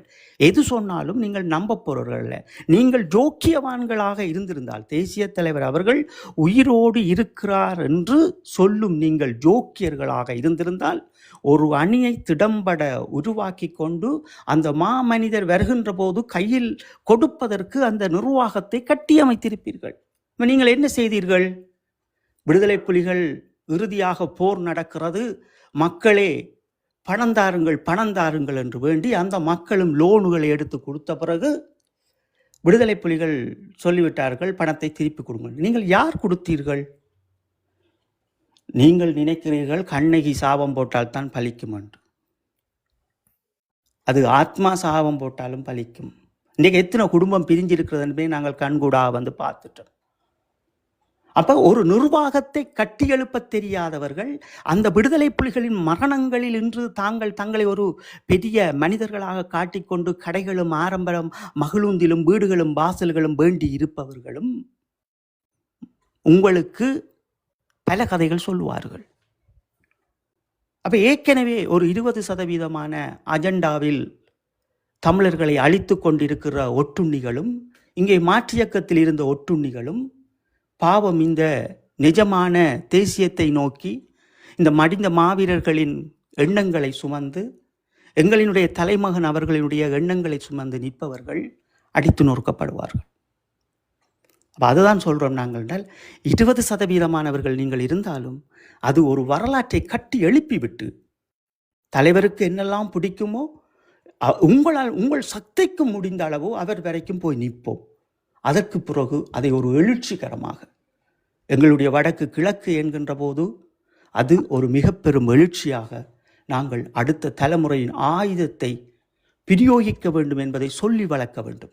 இது உனக்கு இருக்கிற ஆயுதம். இந்த ஆயுதத்தை நீ வெளியில் எடுக்கின்ற போது அது பெரும் யுகமாக மாற வேண்டும் ஈழத்தமிழருக்கு என்று சொல்லி வளர்க்க வேண்டும். ஆமாண்ணா, அதில் கீழே ஒன்றும் ஒரு கேள்வி அவர் எழுப்பியிருக்கிறார். அது என்னென்றா, அந்த செய்தி என்ன, தேசியர்கள் சொன்ன அந்த செய்தி என்ன தெரியாதவர்கள் தெரிந்து கொள்வார்கள் சொன்னால் எதிர்கால சந்தையினர் முன்னெடுத்து செல்லவா? அந்த அந்த மாவீர உரையில் சொன்ன மாதிரி எதிர்கால அந்த அது இல்லை, நீங்கள் அதை தெளிவுபடுத்துங்க. இப்போ தேசிய தலைவர் அவர்களினுடைய எண்ணக்கருக்களை நீங்கள் ஏற்கனவே அவர் மாவீர நாளில் உங்களுக்கு சொல்லியிருந்தாலும் நீங்கள் 16 வருடங்களை வீணடிச்சிட்டீங்கள். இனியாவது நீங்கள் அவர் சொன்ன செய்தி, நான் இந்த மண்ணோடு என் இலட்சியத்தோடு நான் மடிகிறேன், என்னை நீங்கள் பார்த்து கொள்ள வேண்டும், நான் தான் என்பதை நீங்கள் புரிந்து கொள்ள வேண்டும், யாரும் சொல்வதை நீங்கள் நம்பக்கூடாது, எவனான படை நகர்த்துகின்றவன் ஒரு பெரும் ஆய்வாளராக இருந்தாலும் அந்த விடுதலை புலிகளினுடைய மௌனவிப்பு அந்த நிமிடம் அதாவது அந்த நிலப்பரப்பை கை சேர்க்கின்ற போது நிலை குலைவான் என்பது ஏற்கனவே தேசிய தலைவர் அவர்களுக்கு தெரியும். அந்த நிலை குலையும் முன் தன்னுடைய படங்கள் எல்லாம் வெளியாகும் என்பதும் அவருக்கு தெரியும். அப்போ வெளியாகிய காணொளிகள் அத்தனையும் நீக்கிவிட்டு ஒரு சில படங்கள் அங்கங்கே கிடக்கப்பெறும். உண்மையான தேசிய தலைவரினுடைய படங்கள் அந்த காணொளிகளை எல்லாம் இலங்கை இராணுவம் நீக்கிவிட்டது. சரியா? நீங்கள் புரிந்து கொள்ள வேண்டும். அது உங்களை இருப்பது போன்ற மாயக்குள் வைத்திருந்தால் தான் நீங்கள் அடுத்த கட்டம் போராட மாட்டீர்கள் என்பது இது இந்தியாவினுடைய இலங்கை புலனாய்வு அதிகாரிகளினுடைய மிக பெரும் திட்டம். இன்றைக்கு வந்திருக்கிற இந்த PA என்று சொல்லப்படுகின்ற வார்த்தைக்குரியவர்களுடைய திட்டங்கள் புரிஞ்சு கொள்ளும் நீங்கள். அப்போ உங்களை நோக்கி தேசிய தலைவர் சொல்லுகின்றார் என்னவென்றால், என்னை நீங்கள் நம்பாமல் இலட்சியத்தை எடுத்து செல்லுங்கள். இலட்சியத்தை எடுத்து செல்ல வேண்டும் என்கின்ற போதுதான் நீங்கள் எல்லோரும் ஓடி போய் தமிழ்நாட்டில் நின்றீர்கள். அப்படி எங்கே உங்களுக்கு பொறி வைக்கப்பட்டது என்றால், ஈழத்தமிழர்களுக்காக உருவாக்கப்பட்ட அந்த நாம் தமிழர் கட்சி, அந்த நாம் தமிழர் கட்சிக்காக நீங்கள் இங்கே இருந்து அனுப்பிய பணம், எங்களுடைய மக்கள் கம்பி வேலிக்குள் அடைக்கப்பட்டு ஒருவேளை உணவுக்காக ஒருவேளை உடுப்புக்காக எங்கள் மக்கள் கஷ்டப்படுகின்ற போதெல்லாம் நீங்கள் டிவியை போட்டுட்டு அவர் மேடையாக கத்துகிறார் என்று அவருக்கு பணத்தை அனுப்பி போட்டு எந்த ஒரு நடவடிக்கையை நீங்கள் செய்யாதபடி மௌனமாகினீர்கள். இதனால் எல்லாரையும் சொல்ல வரல், ஒரு சிலர் மட்டும்தான் நீங்கள் உதவி செய்தீர்கள். மிகுதியானவர்கள் நீங்கள் அப்படியே தான் இருந்தீர்கள். ஒரு சிலர் மட்டும்தான் நீங்கள் பெரும் நடவடிக்கைகளுக்குள் இறங்கி பல வேலைகளையும் செய்தீர்கள். ஆனால் எல்லாரும் போராடுகின்ற போது புலத்தில் அந்த ஆர்ப்பாட்டங்களில் கலந்து கொண்டீர்கள். அது நான் எப்போதும் மறப்பது அல்ல. அது உங்களை நான் எந்த இடத்திலும் சுட்டி காட்டுகின்றேன் அல்லது உங்களை நான் அவமதிக்கின்றேன் என்று தயவு செய்து யாரும் நினைத்து விடாதீர்கள். எனக்கு உடன்பாடே கிடையாது. நாங்கள் என்னென்ன பிழை செய்திருக்கின்றோம், இனி செய்யக்கூடாது என்பதை தான் நான் சொல்ல வருகின்றேன். அப்போ நாங்கள் ஓடி போய் இந்தியாவில் நின்றோம். இந்த கட்சியினுடைய 3வது ஆண்டுக்கு பிறகு நாங்கள் 2014 நாங்கள் வெளியில் வருகின்றோம், பார்க்கின்றோம் அந்த கட்சி திமுகவுக்கு எதிராக அவர்கள் பிரச்சாரியதாக இங்கே சிங்களவர்களுக்கு தாங்கள் எதிரியானவன்றதை மறந்தாலும் உங்களுடைய எதிரி எங்களுக்கு தெரியும். எங்களுக்கு ஏற்கனவே தேசிய தலைவர் இந்த எலெக்ஷன் துடைத்தலுக்கு பிறகு என்ன நடக்கும் என்பதை அவர் கற்பித்திருக்கின்றார். அப்போ அதற்கு பின்னும் நீங்கள் காலத்தை கடத்தினீர்கள். இவரை கொண்டு வந்தால் நீங்கள் தமிழீழத்தை பெறலாம் என்ற ஒரு மாயக்கருத்தை உங்களுக்கு இந்திய அதிகாரிகள், இந்த PA என்று வார்த்தைகளை சொல்லிக் கொடுக்கின்ற அதிகாரிகள் உங்களை இலகுவாக கேட்ச் பண்ணினார்கள். அந்த இடத்தில் ஒரு முடிச்சை போட்டார்கள். அந்த முடிச்சு தான் இந்த உங்களுடைய மண்ணுக்காக உங்களுடைய சந்ததிக்காக ₹1 வாங்காமல் 1 வருஷத்துக்கோ 8 மாதத்துக்கோ வருகின்ற ஒரு ஷர்ட்டையும் ஒரு ஜீன்ஸையும் போட்டுக்கொண்டு களமுனையில் ஆண்டுகள் தோறும் காவல் பார்த்து குடும்பம் கஷ்டப்பட்டாலும் அவர்களுடைய அம்மாவும் தந்தையும் சகோதரரும் ஏதோ ஒன்று செய்து வாழ்ந்து அந்த மண்ணை காவல் காத்த அந்த மானுட அந்த பிறவிகள் அந்த நிலவுகள் சிறையிலிருந்து வந்த பின் நீங்கள் அவர்களுக்கு கொடுக்கின்ற பட்டங்களும் அவர்களை ஏற்றுக்கொள்ளாமல் நீங்கள் எங்களுடைய அண்ணா என்று சொல்லுகின்ற தமிழ்நாட்டு தலைவரை பார்த்து இந்த போராளிகளை தூக்கி எறிந்தீர்கள். எங்கே எங்களை நசுக்கின்றார்கள் என்று தெரியாமல் தேசிய தலைவரினுடைய படத்தை வைத்திருந்தால் புனிதம், தேசிய தலைவரை பேசினால் புனிதம், ஈழத்தமிழரை பற்றி பேசினால் இது பண்ணால் அது அவர் மட்டும்தானே பேசுகிறார் என்று உங்களையே அப்படியே உங்களின் இந்த உணர்வுகளை அடக்கி கொண்டு இன்னொருவரிடம் அந்த போராட்டத்தை கையளித்தீர்கள். இதை நீங்கள் புலத்தில் விட்ட பிழை முதலில்.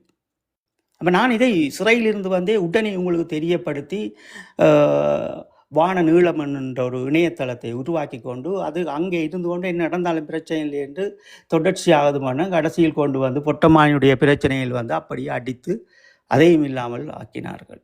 சரி, அதெல்லாம் கடந்து போயிட்டோம் நாங்கள். அப்போ இப்படியான வேலையை உங்களுக்குள் தொடர்ச்சியாக செய்து கொண்டே இருப்பார்கள். ஏனென்றால் இது ஒரு நடவடிக்கை. இந்த நடவடிக்கைக்கு பிறகு இந்த போர் இராணுவம், அதாவது ஈழத்தமிழுடைய இராணுவம் சிதைக்கப்பட்ட பிறகு மீண்டும் பல யுகங்கள் நாங்கள் ஒற்றுமை இல்லாமல் அடிபட வேண்டிய தேவை இந்த இலங்கை அரசாங்கத்துக்கும் இந்திய அரசாங்கத்துக்கும் இருக்கிறது.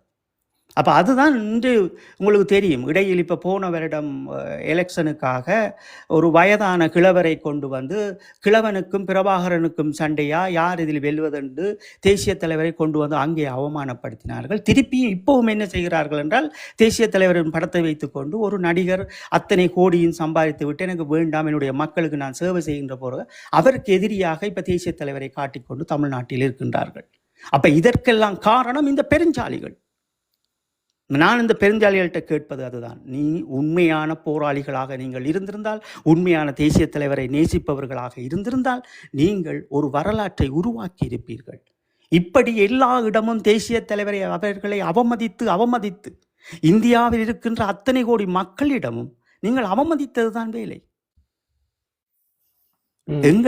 எங்களை நேசிப்பவர்களை விட தேசிய தலைவர் உங்களுக்கு தெரியும், தமிழ்நாட்டை விட கேரளா போன்ற நாடுகள், அந்த கேரளா போன்ற மாநிலங்கள், தெலுங்கானா போன்ற மாநிலங்களை எவ்வளவு அன்போடு அதுக்குள் இருந்தவர்களை வைத்துக்கொண்டு காய் நகர்த்தியவர் என்பது பல கடற்புலி போராளிகளுக்கும் தெரியும். இது செழியனவர்களுக்கும் தெரியும். இந்த உயிரோடு இருக்கிற செழியனவர்களுக்கும் தெரியும் எத்தனை போராளிகள் அங்கே திருமணம் எல்லாம் செய்து வாழ்கிறார்கள் என்பதெல்லாம்.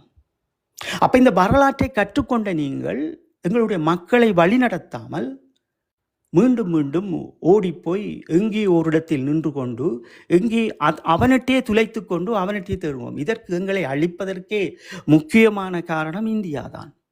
மீண்டும் எங்களை எழும்ப விடாமல் அடித்து வைத்திருப்பதும் இந்தியா தான். நாம் எழும்புகின்ற போதெல்லாம் எம்மை அடித்து நொறுக்குவதும் அவர்களினுடைய இந்த ஊடக பரப்பில் அவர்கள் செய்கின்ற பிரச்சாரங்கள் தான். அப்போ நீங்கள் பார்த்தீர்கள் என்றால் புரியும். நாங்கள் எதுவுமே செய்தவர்கள் அல்லே. ஒரு தடவை நாங்கள் திரும்பி பார்த்து நான் என்ன செய்திருக்கிறேன். போர் முடிந்த ஒரு தனி மனிதன், ஒரு ஈழத்தினுடைய தனி மனிதன் 17ஆம் தேதிக்கு பிறகு நான் என்ன செய்திருக்கிறேன். அதே போன்று போராளிகள், சிறையை விட்டு வந்தவர்கள், நீங்கள் ஜோதிச்சு பாருங்கள். இந்த போராளிகளை எல்லாம் பேசுகிறீங்கள். இந்த சிறையில் இருந்து படிப்படியாக வந்த போராளிகள், ஒரு தலைமையின் கீழ் இருந்தவர்கள், எல்லாமே அவர்களுக்கு அந்த வீடு தான். ஒரு நிராயுத பாணியாக வந்து நின்றார்கள். ஒரு புது உலகம். எங்கு பார்த்தாலும் இராணுவத்தினுடைய சீருடை, அவர்களுடைய போலீஸ், தங்களை அண்ணாண்டு கூப்பிட யாருமல்ல, தங்களுடைய குடும்பமும் அந்த கிராமத்தில் இருக்கின்ற மக்களை தவிர யாருமல்ல, அவர்களுடைய தலைவர் இல்லாத ஒரு பூமி. எவ்வளவு வலிகளை சுமந்திருப்பார்கள் அவர்கள். இந்த நிகழ்வு செய்வதால் அவர்களை நீங்கள் இவ்வளவுக்கு அவமானப்படுத்துவது இது மிக பெரும் தவறு. நீங்கள் தேசிய தலைவர் அவர்களுக்கு செய்கிறது தயவுசெய்து நீங்கள் புரிஞ்சு கொள்ளுங்கள். அவர்கள் எதுவும் செய்ய வேண்டும் என்று நினைக்கின்றார்கள். ஆனால் உங்களுடைய கருத்தை வெல்லுங்கள். அவர்களையும் சேர்த்து கொண்டு நாங்கள் பயணிக்க வேண்டிய தேவை இருக்கிறது. அவர்களும் எங்களுடைய சிந்தனையோடு இருந்தாலும் யாரோ அவர்களையும் வழி நடத்துகின்றார்கள், அல்லது யாரோ அவர்களையும் அதற்குள் அழைத்து செல்லுகின்றார்கள். அவர்களுக்கும் இந்த விளக்கேற்றலுக்கு பின் நிச்சயமாக அவர்களுக்கு தெரியும். இந்த விளக்கேற்றலுக்கு பின் நாங்கள் எங்களுடைய தேசிய தலைவனுடைய எழுச்சியை மௌனவிக்க வைக்க போகின்றோம் என்றதும் அவருக்கு தெரியும். ஒரு தமிழரும் ஒற்றுமையாக இல்லை, ஒற்றுமைப்படுத்த முடியாது. இது ஒரு ஆயுதம் இருக்கும் என்பதை இவர்கள் ஏன் சிந்திக்கவில்லை என்பதுதான் எனக்கு வேதனைக்குரிய விடயமாக நான் பார்க்கின்றேன். அதே போன்று இந்த புலத்தில் வாழ்கின்ற அனைத்து மக்களிடம் கதிராகிய நான் கேட்பது, எங்களுடைய தேசிய தலைவர் அவர்கள், எங்களுடைய மேதகு அவர்கள், எங்களுடைய தலைமகன் அவர்களுடைய நினைவு நாள் என்பது அது ஈழத்தமிழர்களுடைய எழுச்சியாக இருக்க வேண்டும்.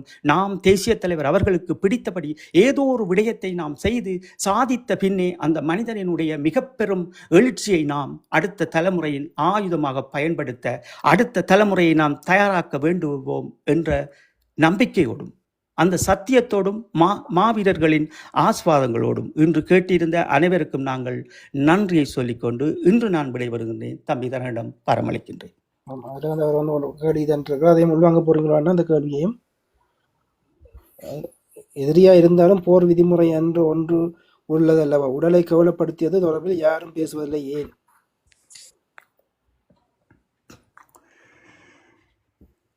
இதில் முக்கியமாக நாங்கள் இது பார்க்க வேண்டிய விடயம் என்னவென்றால், இந்த உடல்களை கேவலப்படுத்திய விடயங்கள் அது எங்களினுடைய பெண் போராளிகளுக்கு இது நிகழ்ந்தது, கை செய்யப்பட்ட போராளிகளுக்கும் நிகழ்ந்தது, எங்களுக்கும் நிகழ்ந்தது. உடல்களை சிதைக்கின்ற விடயங்கள் தம்பிகிட்ட கேட்டிங்கன்னா தெரியும் என்னுடைய நகங்களை எப்படியெல்லாம் பிடுங்கி வைத்திருக்கிறார்கள் என்று. இது எல்லாமே நடக்கும், ஒரு களமுனையில் எல்லாமே நடக்கும். ஆனால் அதையும் மீறி இந்த இனம் தன்னுடைய அபிலாசைகளை தேடி ஓட வேண்டிய தேவை இருக்கிறது. என்றால் தலைமை இல்லாத ஒரு இனம் நாம் பக்குவப்பட வேண்டும். 16 வருடங்களாக நாங்கள் பக்குவப்பட்டவர்களாக நான் யாரையும் பார்த்தது கிடையாது. எல்லாரும் ஏதோ ஒரு வகையில் ஓடிக்கொண்டு இருக்கிறார்கள், ஆனால் பக்குவம் அல்ல. பக்குவம் என்றால் எப்படி இருக்கும்? ஒரு செய்தி வருகின்ற போது, ஒரு செயல் வருகின்ற போது இது சரியா பிழையாண்டு அவரிடம் கேட்க வேண்டிய தேவையும் இருக்கிறது. யாருக்காகவோ நாங்கள் எங்களுடைய பிதாமகர் அவர்களை வந்து இழந்து விட முடியாது, அவர்களின் கனவுகளை. அப்போ இதையெல்லாம் சேர்ந்துதான் வரும் எல்லா அவமானங்கள். இந்த அவமானங்கள் இன்று இவ்வளவு பேச்சு பேசி இவ்வளவு இந்த ஊடக பரப்பில் நின்று கொண்டு பிரச்சாரம் செய்கின்றவர்கள் தேசிய தலைவர் அவர்களை சிங்களவன் செய்தான, இந்தியன் செய்தான, இவர்களே உயிருடைந்து கொண்டு எம்மவரை செய்கின்றார்களே. நீ யோசிச்சு பாருங்கள், தேசிய தலைவன் படங்களை வச்சுக்கொண்டு எவ்வளவு வார்த்தைகள் யோசிச்சு பாருங்கள் நீங்கள். இதெல்லாம் எனக்கு சகிக்கவே முடியாது. இந்த இனத்துக்காக நாங்கள் போராடினோம், இந்த இனத்திற்கு எங்களுடைய வாழ்வையெல்லாம் கொடுத்தோம், நாங்களாம் எங்களோட இப்போ இருந்து நாங்களும் வெளிநாடு வந்து இப்போ எங்களோட குடும்பம் பார்த்து வாழ்ந்து எப்படியோ இருந்திருப்போம். இப்படி எல்லா போராளிகளும் இருந்திருக்கலாம். ஆனால் அந்த தலைமகன் அவர் எழுந்து நின்ற போது அவருடைய கரங்களை நாங்கள் பலப்படுத்தினோம், அதோடு நின்றோம் என்ற அந்த சத்தியத்தின் பாகத்தான் இன்று எழுதிய கவிதையிலும் நான் எழுதியிருப்பேன். ஈழத்தமிழர்களினுடைய நிலவு நாங்கள், முன்னாள் போராளிகள், யாராலும் அழித்து விட முடியாது. அது ஒரு யுகம், அது இனி வராது யாருக்கும். அந்த ஆண்டு பிறந்தவர்கள், அதற்குள் நின்று போராடியவர்கள், அவர்களுக்கு தான் வரும். அவர்கள் ஒரு விடயத்தை செய்கிறார்கள் என்றால் நீங்கள் அவமதிக்கிறீர்கள் என்றால் உங்களுக்குள் தெரியாமல் உங்களை எதிரியானவன் காய் நகர்த்துகின்றான். தேசிய தலைவர் அவர்களுடைய உடலங்களை சிதைத்தது, எங்களுடைய போராளிகளுடைய உடலங்களை சிதைத்ததை விட நீங்கள் ஊடகங்களில் நின்று கொண்டு இன்னும் சிதைக்கிறீர்கள். சொல்லுங்கள் தம்பி. மிக்க நன்றி அண்ணா. இதில் வந்து ஒரு விடயம் தான், நீங்கள் அந்த குறிப்பிட்ட விடயங்களில் வந்து இறுதி இந்த சிறைக்கு போட்டு தடுப்புக்கு வந்த போராளிகளை பற்றி தான் குறிப்பிட்டிருந்தீங்க. ஆனால் இதில் அஞ்சலி செலுத்தல ஒருத்தரும் கூட வந்து இறுதியில் நின்றது மாதிரி எனக்கு ஒரு இதுவும் ஆதரவுமா ஒரு இதுவும் எனக்கு கிடைக்கல. அவர் இறுதி வரை நின்று நீங்கள் அதுதான் தவறு. என்னென்றால் இப்ப இறுதி போர் என்பது இந்த பேச்சுவார்த்தைக்கு பின் தொடங்கியது. ஏதோ ஒரு வகையில் ஏதோ ஒரு விதத்தில் அவர்களுடைய குடும்பங்கள் வன்னியில் அங்கே பங்கெடுத்தது. எல்லோருடைய குடும்பங்கள், வன்னியில் இருந்தவர்களுடைய குடும்பங்கள், எங்களுடைய வன்னி மண்ணில் இருந்தவர்கள் எல்லோரும் பங்கெடுத்தார்கள். எல்லோரும் இடம்பெயர்ந்தார்கள், எல்லோரும் சாப்பாடுகள் இல்லாமல் இருந்தார்கள், மருந்து இல்லாமல் இருந்தால் எல்லோரும் ஏதோ ஒரு வகையில் இந்த போரோடு ஒட்டி உறவாடினார்கள். தேசிய தலைவர் அவர்களினுடைய நம்பிக்கைகளோடு தேசிய தலைவர் போகின்றதெல்லாம் பின்னால் நகர்த்தி கொண்டிருந்தார்கள். தேசிய தலைவர் இறுதியில் அதை ஸ்டாப் செய்து மக்களை மெதுமெதுவாக விட வேண்டும் என்கின்ற ஒரு ஏற்பாட்டில் அதையும் விட்டு கொண்டிருந்தார். நாங்கள் அதை தெளிவாகவும் நாங்கள் ஐக்கிய நாடு சபையிலும் பேசியிருக்கின்றோம். சரி, நாங்கள் யாரையும் எங்களுடைய வாயால் இவர் நிற்கவில்லை, இவர் இல்லை, இவருக்கு பொய்யான கதைகளை கட்டுவது இது எல்லாம் இது எதிரிக்கு தேவை. இன்று எதிரி இப்போ என்ன பண்ண போகிறான்? நீங்கள் இந்த விளக்கேற்றின பிறகு இதற்குள் அவன் பல நடவடிக்கையை இப்போ வச்சிருப்பான். இந்தியா ரோவும் இலங்கை அரசாங்கமும் சேர்ந்து இப்படி பல நடவடிக்கையை இப்போவே அவங்க திட்டம் போட்டுருவாங்க. என்றால் யார் யாரை பிரிக்கலாம் என்று தெரியும். அப்போ யார் யாரை எங்கே கொண்டு வந்து இறக்கலாம் என்று தெரியும். அந்த நடவடிக்கைகள் தொடர்ச்சியாக நடக்கத்தான் போகுது. இப்போ நாங்கள் யாரையும் குற்றம் சொல்ல தேவையில்லை. ஏனென்றால் அந்த இடத்தில் நாங்கள் தேசிய தலைவரை நாங்கள் சிதைப்போம். நாங்கள் உண்மையிலே தேசிய தலைவரை நேசிக்கிறோமா? அவரினுடைய உரிமைக்காக நாங்கள் நிற்போம். வேற யாரையும் நாங்கள் கேட்கத்தில்லை. விளக்கு கொளுத்துறாங்கள்ட்ட எங்கள்கிட்ட உரிமை இருக்குது. நாங்கள் எங்களுடைய மாமனிதர், இது நேரம் அல்ல என்றது என்னுடைய உரிமை, தரணவர்களோட உரிமை, மற்றவர்களோட உரிமை. நீங்கள் என்னென்ன செய்யுங்கோ, அது உங்களோட விருப்பம். நாங்கள் சொல்கிறோம் என்னென்றால் இளம் சமூகத்துக்கும் எங்களுடைய அடுத்த தலைமுறைக்கும் இது செய்யாதீங்கோ, இது என்னுடைய உரிமையை நான் சொல்கிறேன். அடுத்த பிள்ளைக்கு, அடுத்த தலைமுறைக்கு நான் ஒன்றுமே உங்களுக்கு நான் சேர்த்து வைக்கலை. ஒரு அரசியல் கட்டுமானங்களை என்னால் உருவாக்க முடியலை. நாங்கள் அவ்வளோ பாடுபட்டோம், எங்களை எல்லாம் செய்யலாம் போயிட்டுது. கொஞ்சம் பொறுமையாக இருங்க, ஏதோ ஒரு வழியில் நாங்கள் ஒற்றுமையாக கொண்டு வரோம். ஆனால் அதன் ஆயுதம், இந்த மாமனிதர்களுடைய ஆயுதம் அந்த எழுச்சி நாள் என்பதை நாங்கள் இவர்களுக்கும் சொல்கிறோம், எங்களுடைய மக்களுக்கும் சொல்கிறோம். இனி கேட்குறதும் கேட்காதும் நீங்கள் போனீங்கள் என்றால் அது வரலாற்று துரோகமாக அடுத்த பிள்ளைக்கு நீங்கள் என்ன செய்ய போகிறீங்கள், எதை கொடுக்க போகிறீங்கன்னு உங்களுக்கு நீங்களே யோசிச்சு கொண்டு உங்களோட மண்டையே அடிப்பீங்க. ஏன்னா உங்கள்கிட்ட ஒன்றுமே இல்லை. நீங்கள் உங்களோட குடும்பம் வாழ்ந்தால் போதுமே. என்னென்று தேசிய தலைவருடைய ஆத்மா உங்களை விட போகுதோ? நீங்கள் விளக்கேற்றி போட்டு முடிய அது விடுகுமா உங்களை? எத்தனை ஆயிரம் மாவீரர்கள், எத்தனை ஆயிரம் உங்களுடைய மக்கள் நீங்கள் விளக்கேற்றி போட்டு என்ன செய்ய போகிறீங்கள்? என்ன திட்டம் வச்சிருக்கிறீங்கள்? இதில் என்ன, அதில் போய் அதில் வந்து தங்களை மூங்களை காட்டுற எல்லாரும் வந்து ஒரு காலத்தில் அவர்களுக்கு விளங்கும் தாங்க செய்தது அவர்களுக்கு விளங்காட்டி அவர்களோட சந்ததி ஒழுங்காக வளர்ந்துச்சேன்னா அவர்களுக்கு விளங்கும் தங்களோட பெற்றோர் செய்தது வந்து மிகப்பெரிய பாவம் என்னது வந்து அவர்கள் புரிஞ்சு கொள்வார்கள். அந்த வரலாற்று தவறுக்கு வந்து ஆளாமல் இந்த இதில் இருந்து நீங்கள் விலத்தி இருக்கிறது தான். வெளியால் நின்று ஆர்ப்பாட்டம் என்ற ரீதியிலையும் போகாதீங்கள், உள்ளுக்குள்ள நின்று இதுக்கு விளக்கேற்ற இதுக்குள்ளேயும் போகாமல் விலத்து நின்று உங்களோட தேசத்த உண்மையான லட்சியங்கள், உண்மையான கனவுகளை வந்து எப்படி கடத்தலாம், எப்படி உங்களோட புள்ளிகளுக்கு கடத்தலாம், எப்படி நாங்களோட மாவீரர்கள் கண்ட கனவை வந்து நிறைவேற்றலாம் என்று சிந்திங்க ஒழிய இந்த இப்படி வந்து உங்களோட நேரத்தை இந்த 2 ரோட்டில் நின்று 2 நாயல் வந்து சந்திச்சா குறைக்கும் இல்லை, அப்படி வந்து குறைச்சி கொண்டு எங்களோட மேலும் மேலும் அவமானப்படுத்தாமல் கடந்து போக கற்றுக்கொள்ளுங்கள் என்றுதான் என்ற வேண்டுகோளாக இருக்குது. நன்றி தரன், மிக்க நன்றி. உங்களுக்கும் இந்த நிகழ்வுக்காக தொடர்ச்சியாக நாங்கள் இதில் உங்களுக்கு வேலை விட்டு வந்தும் தொடர்ச்சியாக நாங்கள் என்றது இதை அப்படியே திருப்பியும் நீங்கள் உங்களுடைய இணையதளத்தில் பதிவிடுங்கள்.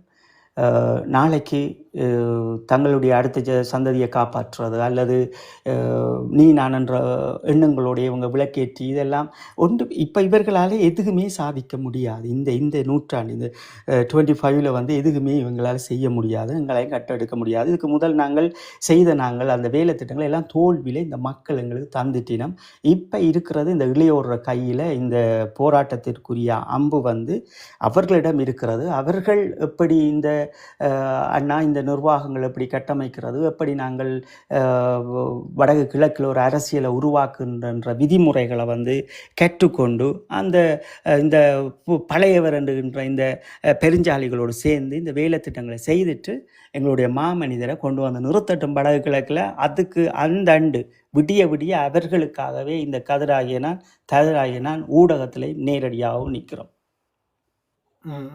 இப்போ வந்து நீங்கள் இந்த படங்களையும் போட்டுட்டீங்க, இதனால் வந்து உங்களுக்கு ஆபத்துகள் ஒன்றும் இல்லையான இல்லை. இதில் நான் எப்பவும் இந்த விஷயங்களை வெளிப்படுத்தக்கூடாதுன்னு நான் அதுக்காக இப்போ போராளிகளுக்கு விளங்கும் என்னுடைய படம், நான் முக்கியமான படங்கள் உங்களுக்கு இதில் போட்டிருக்கிறேன். நான் எந்த அணியாக இருப்பேன்னு உங்களால் ஓரளவு ஊகிக்க முடியும். அதை விட என்னுடைய தேசிய தலைவரோட நிற்கிற படங்களை நான் வெளியிட்டிருக்கேன் என்றால் இது ஒரு நம்பிக்கைக்குரிய விடயமாக நான் உங்களுக்கு கண்டிப்பாக சொல்ல வேண்டிய தேவை இருக்குது. என்னுடைய புலம்பெயர் தேசத்தில் இருக்கிற மக்களுக்கு நான் சொல்ல வேண்டிய தேவை இருக்குது என்றால் நான் வெளியில் வந்தேன்டா என்னால் மீண்டும் இந்த நாடு இலங்கையிட்ட கையளிச்சா கூட நான் மீண்டு என்னுடைய இதில் வர முடியாது. புரிஞ்சு கொள்ளுங்கோ. நாங்கள் உங்களை நான் சந்திக்க மாட்டேன்னு நான் சொன்னதே கிடையாது. நாங்கள் சந்தித்து கொண்டு தான் இருக்கிறோம். மக்களையும் இளையோர்களையும் உங்களை நாங்கள் சந்திக்க விரும்பினா நீங்கள் தரக்கூடிய அஜகர்மல்ல சந்தித்து கொள்ளலாம். நான் ஆரன்றதுக்காக நான் இந்த படங்களை போட்டிருக்கிறேன். நீங்கள் புரிஞ்சு கொள்ளுங்க. இது ஒரு மிக பெரும் ஒரு எங்களுடைய ஈழத்தமிழர்களினுடைய அடுத்த கட்டத்துக்கு நாங்கள் நகர வேண்டிய நாங்கள் தேங்கி நிற்பதற்குரிய வேலையை புலத்தில் இருக்கிற எந்த மக்களும் தயவு செய்கிறாங்க. 16 வருஷமாக நீங்கள் செய்தது போதும். இதை மட்டும் கேட்டுட்டு நீங்கள் அடுத்த கட்டம் என்னென்ன நடவடிக்கை நடக்குது, எப்படி நாங்கள் ஒன்று சேர்றது, எப்படி ஒரு அரசியலை நாங்கள் உருவாக்குறது, எப்படி புலத்தில் நாங்கள் ஒன்று கூடல்களை எப்படி கலந்து ஆலோசிக்கிறோம், எப்படி அதை கடத்துறோம் என்ற விடயங்களை நாங்கள் தொடர்ச்சியாக பேச போகிறோம். தொடர்ச்சியாக எங்களோட இணைஞ்சிருங்கோ. நீங்கள் இதில் வர மாட்டீங்க, எங்களுக்கு தெரியும். நீங்கள் ஈகோ என்ற இருக்கும் வரைக்கும் நீங்கள் யாரும் வர மாட்டீங்க. நான் உங்களோட உங்களுக்கு தெரியும், நான் இதுவரைக்கும் தரனை நான் எதிர்த்தது இந்த தமிழ்நாட்டு அரசியலும் புலம்பெயர் தேசத்தில் நீங்கள் வீர வணக்கம் சொல்கிற விஷயம் பற்றி அது உங்களுக்கு உங்களோட மனச்சாட்சி சொல்லும். தன்னோட களமுனையில் இந்த போராளிகளுக்கு ஒன்றும் செய்யாமல் நீங்கள் இங்கே செய்யக்குள்ள அவர்களோட மனம் குமுறும் என்றது உங்களுக்கு தெரியும். எல்லாமே உங்களுக்கு புரியும். இதையெல்லாம் புரிந்து கொண்ட நீங்கள் எங்கேயும் புரிந்து கொள்ளுவீங்கள். புரிந்து கொண்டு Same place. Same place. You have house? Okay, பிள்ளைய வந்துட்டு நினைக்கிறேன். ஓகே, மிக்க நன்றி. எல்லாருக்கும் நன்றி. தரனுக்கும் நன்றி. தரன் உங்களோட டைமை நான் எடுக்க விரும்பலை. ஓகே, அளவுக்கு ஒரு நாள் அமிர்தமும் நஞ்சாக்கப்படும். நன்றி தரன். பாட்டுகளை போடுங்க. ஓகே. ஆமாம்.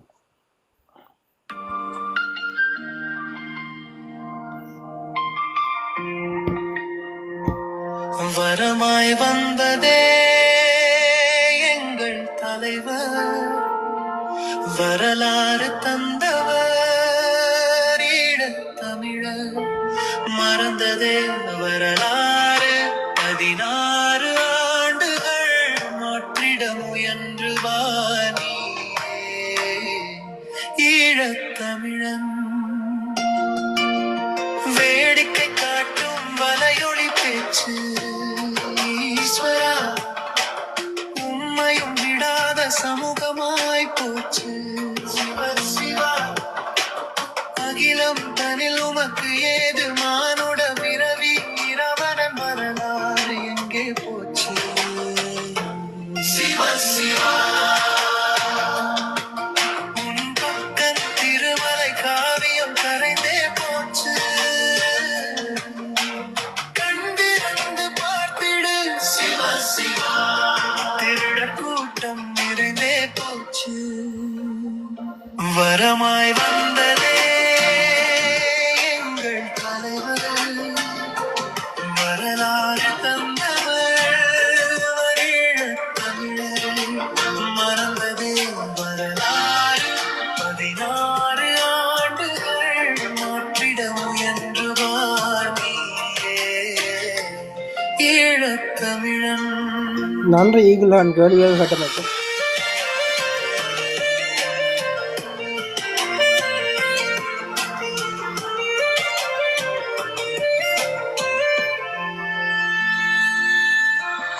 உலகில் பலரோ ஒரு மொழி பேசுவார், வரம்புகள் மீறி பார்த்ததும் இல்லை. வேடிக்கை காட்டும் அயல் நாட்டு பேச்சியும் தியாகங்கள் யாவும் அவரிடம் பூச்சு. ஈழத்தின் தலைமை உயிரே என்பார், ஈழம் அளித்தவர் காலில் விழுந்தே கிடப்பார். அரியணை ஏறும் ஆசை கொண்டு உடல் தளர்ந்த போதும் உழைத்தவர் அவமானம் செய்வார். இதுவே தலைமகன் தத்துவம் என்பார். கைதட்டும் கயவர் கூட்டம் காணாமல் போகும் இயற்கையின் தத்துவம். வரமாய் வந்ததே எங்கள் தலைவர், வரலாறு தந்தவர் ஈழத்தமிழர். மறந்ததே வரலாறு 16 ஆண்டுகள் முயன்றுதான் நீயே ஈழத்தமிழன்.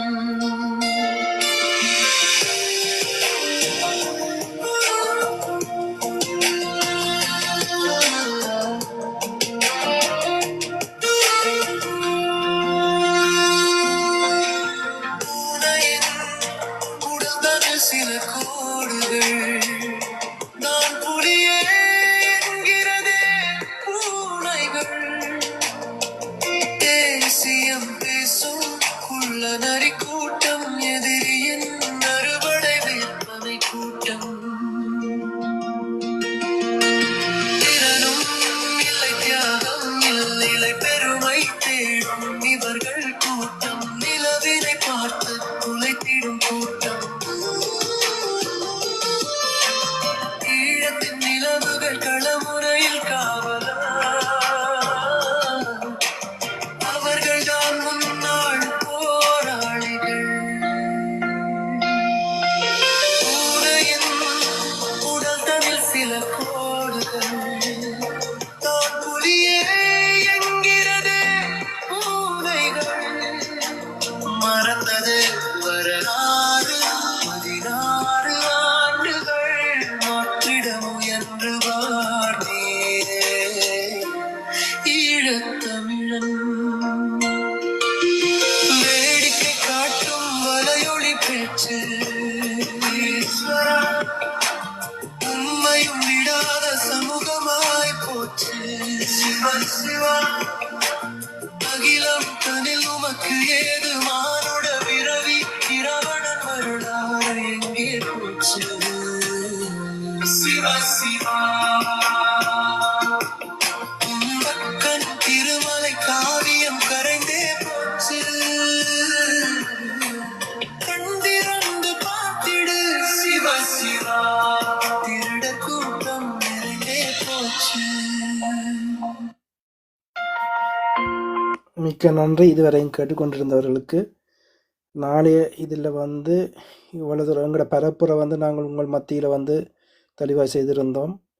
இதை நீங்கள் எவ்வளோ தூரம் ஏற்றிருந்தீங்கன்றதை நாளை பார்ப்போம். மிக்க நன்றிகள். எங்களோட கடமையை நாங்கள் செய்திருக்கிறோம் என்ற நம்பிக்கையோடு மீண்டும் ஒரு நேரலையில் நாங்கள் சந்திப்போம்.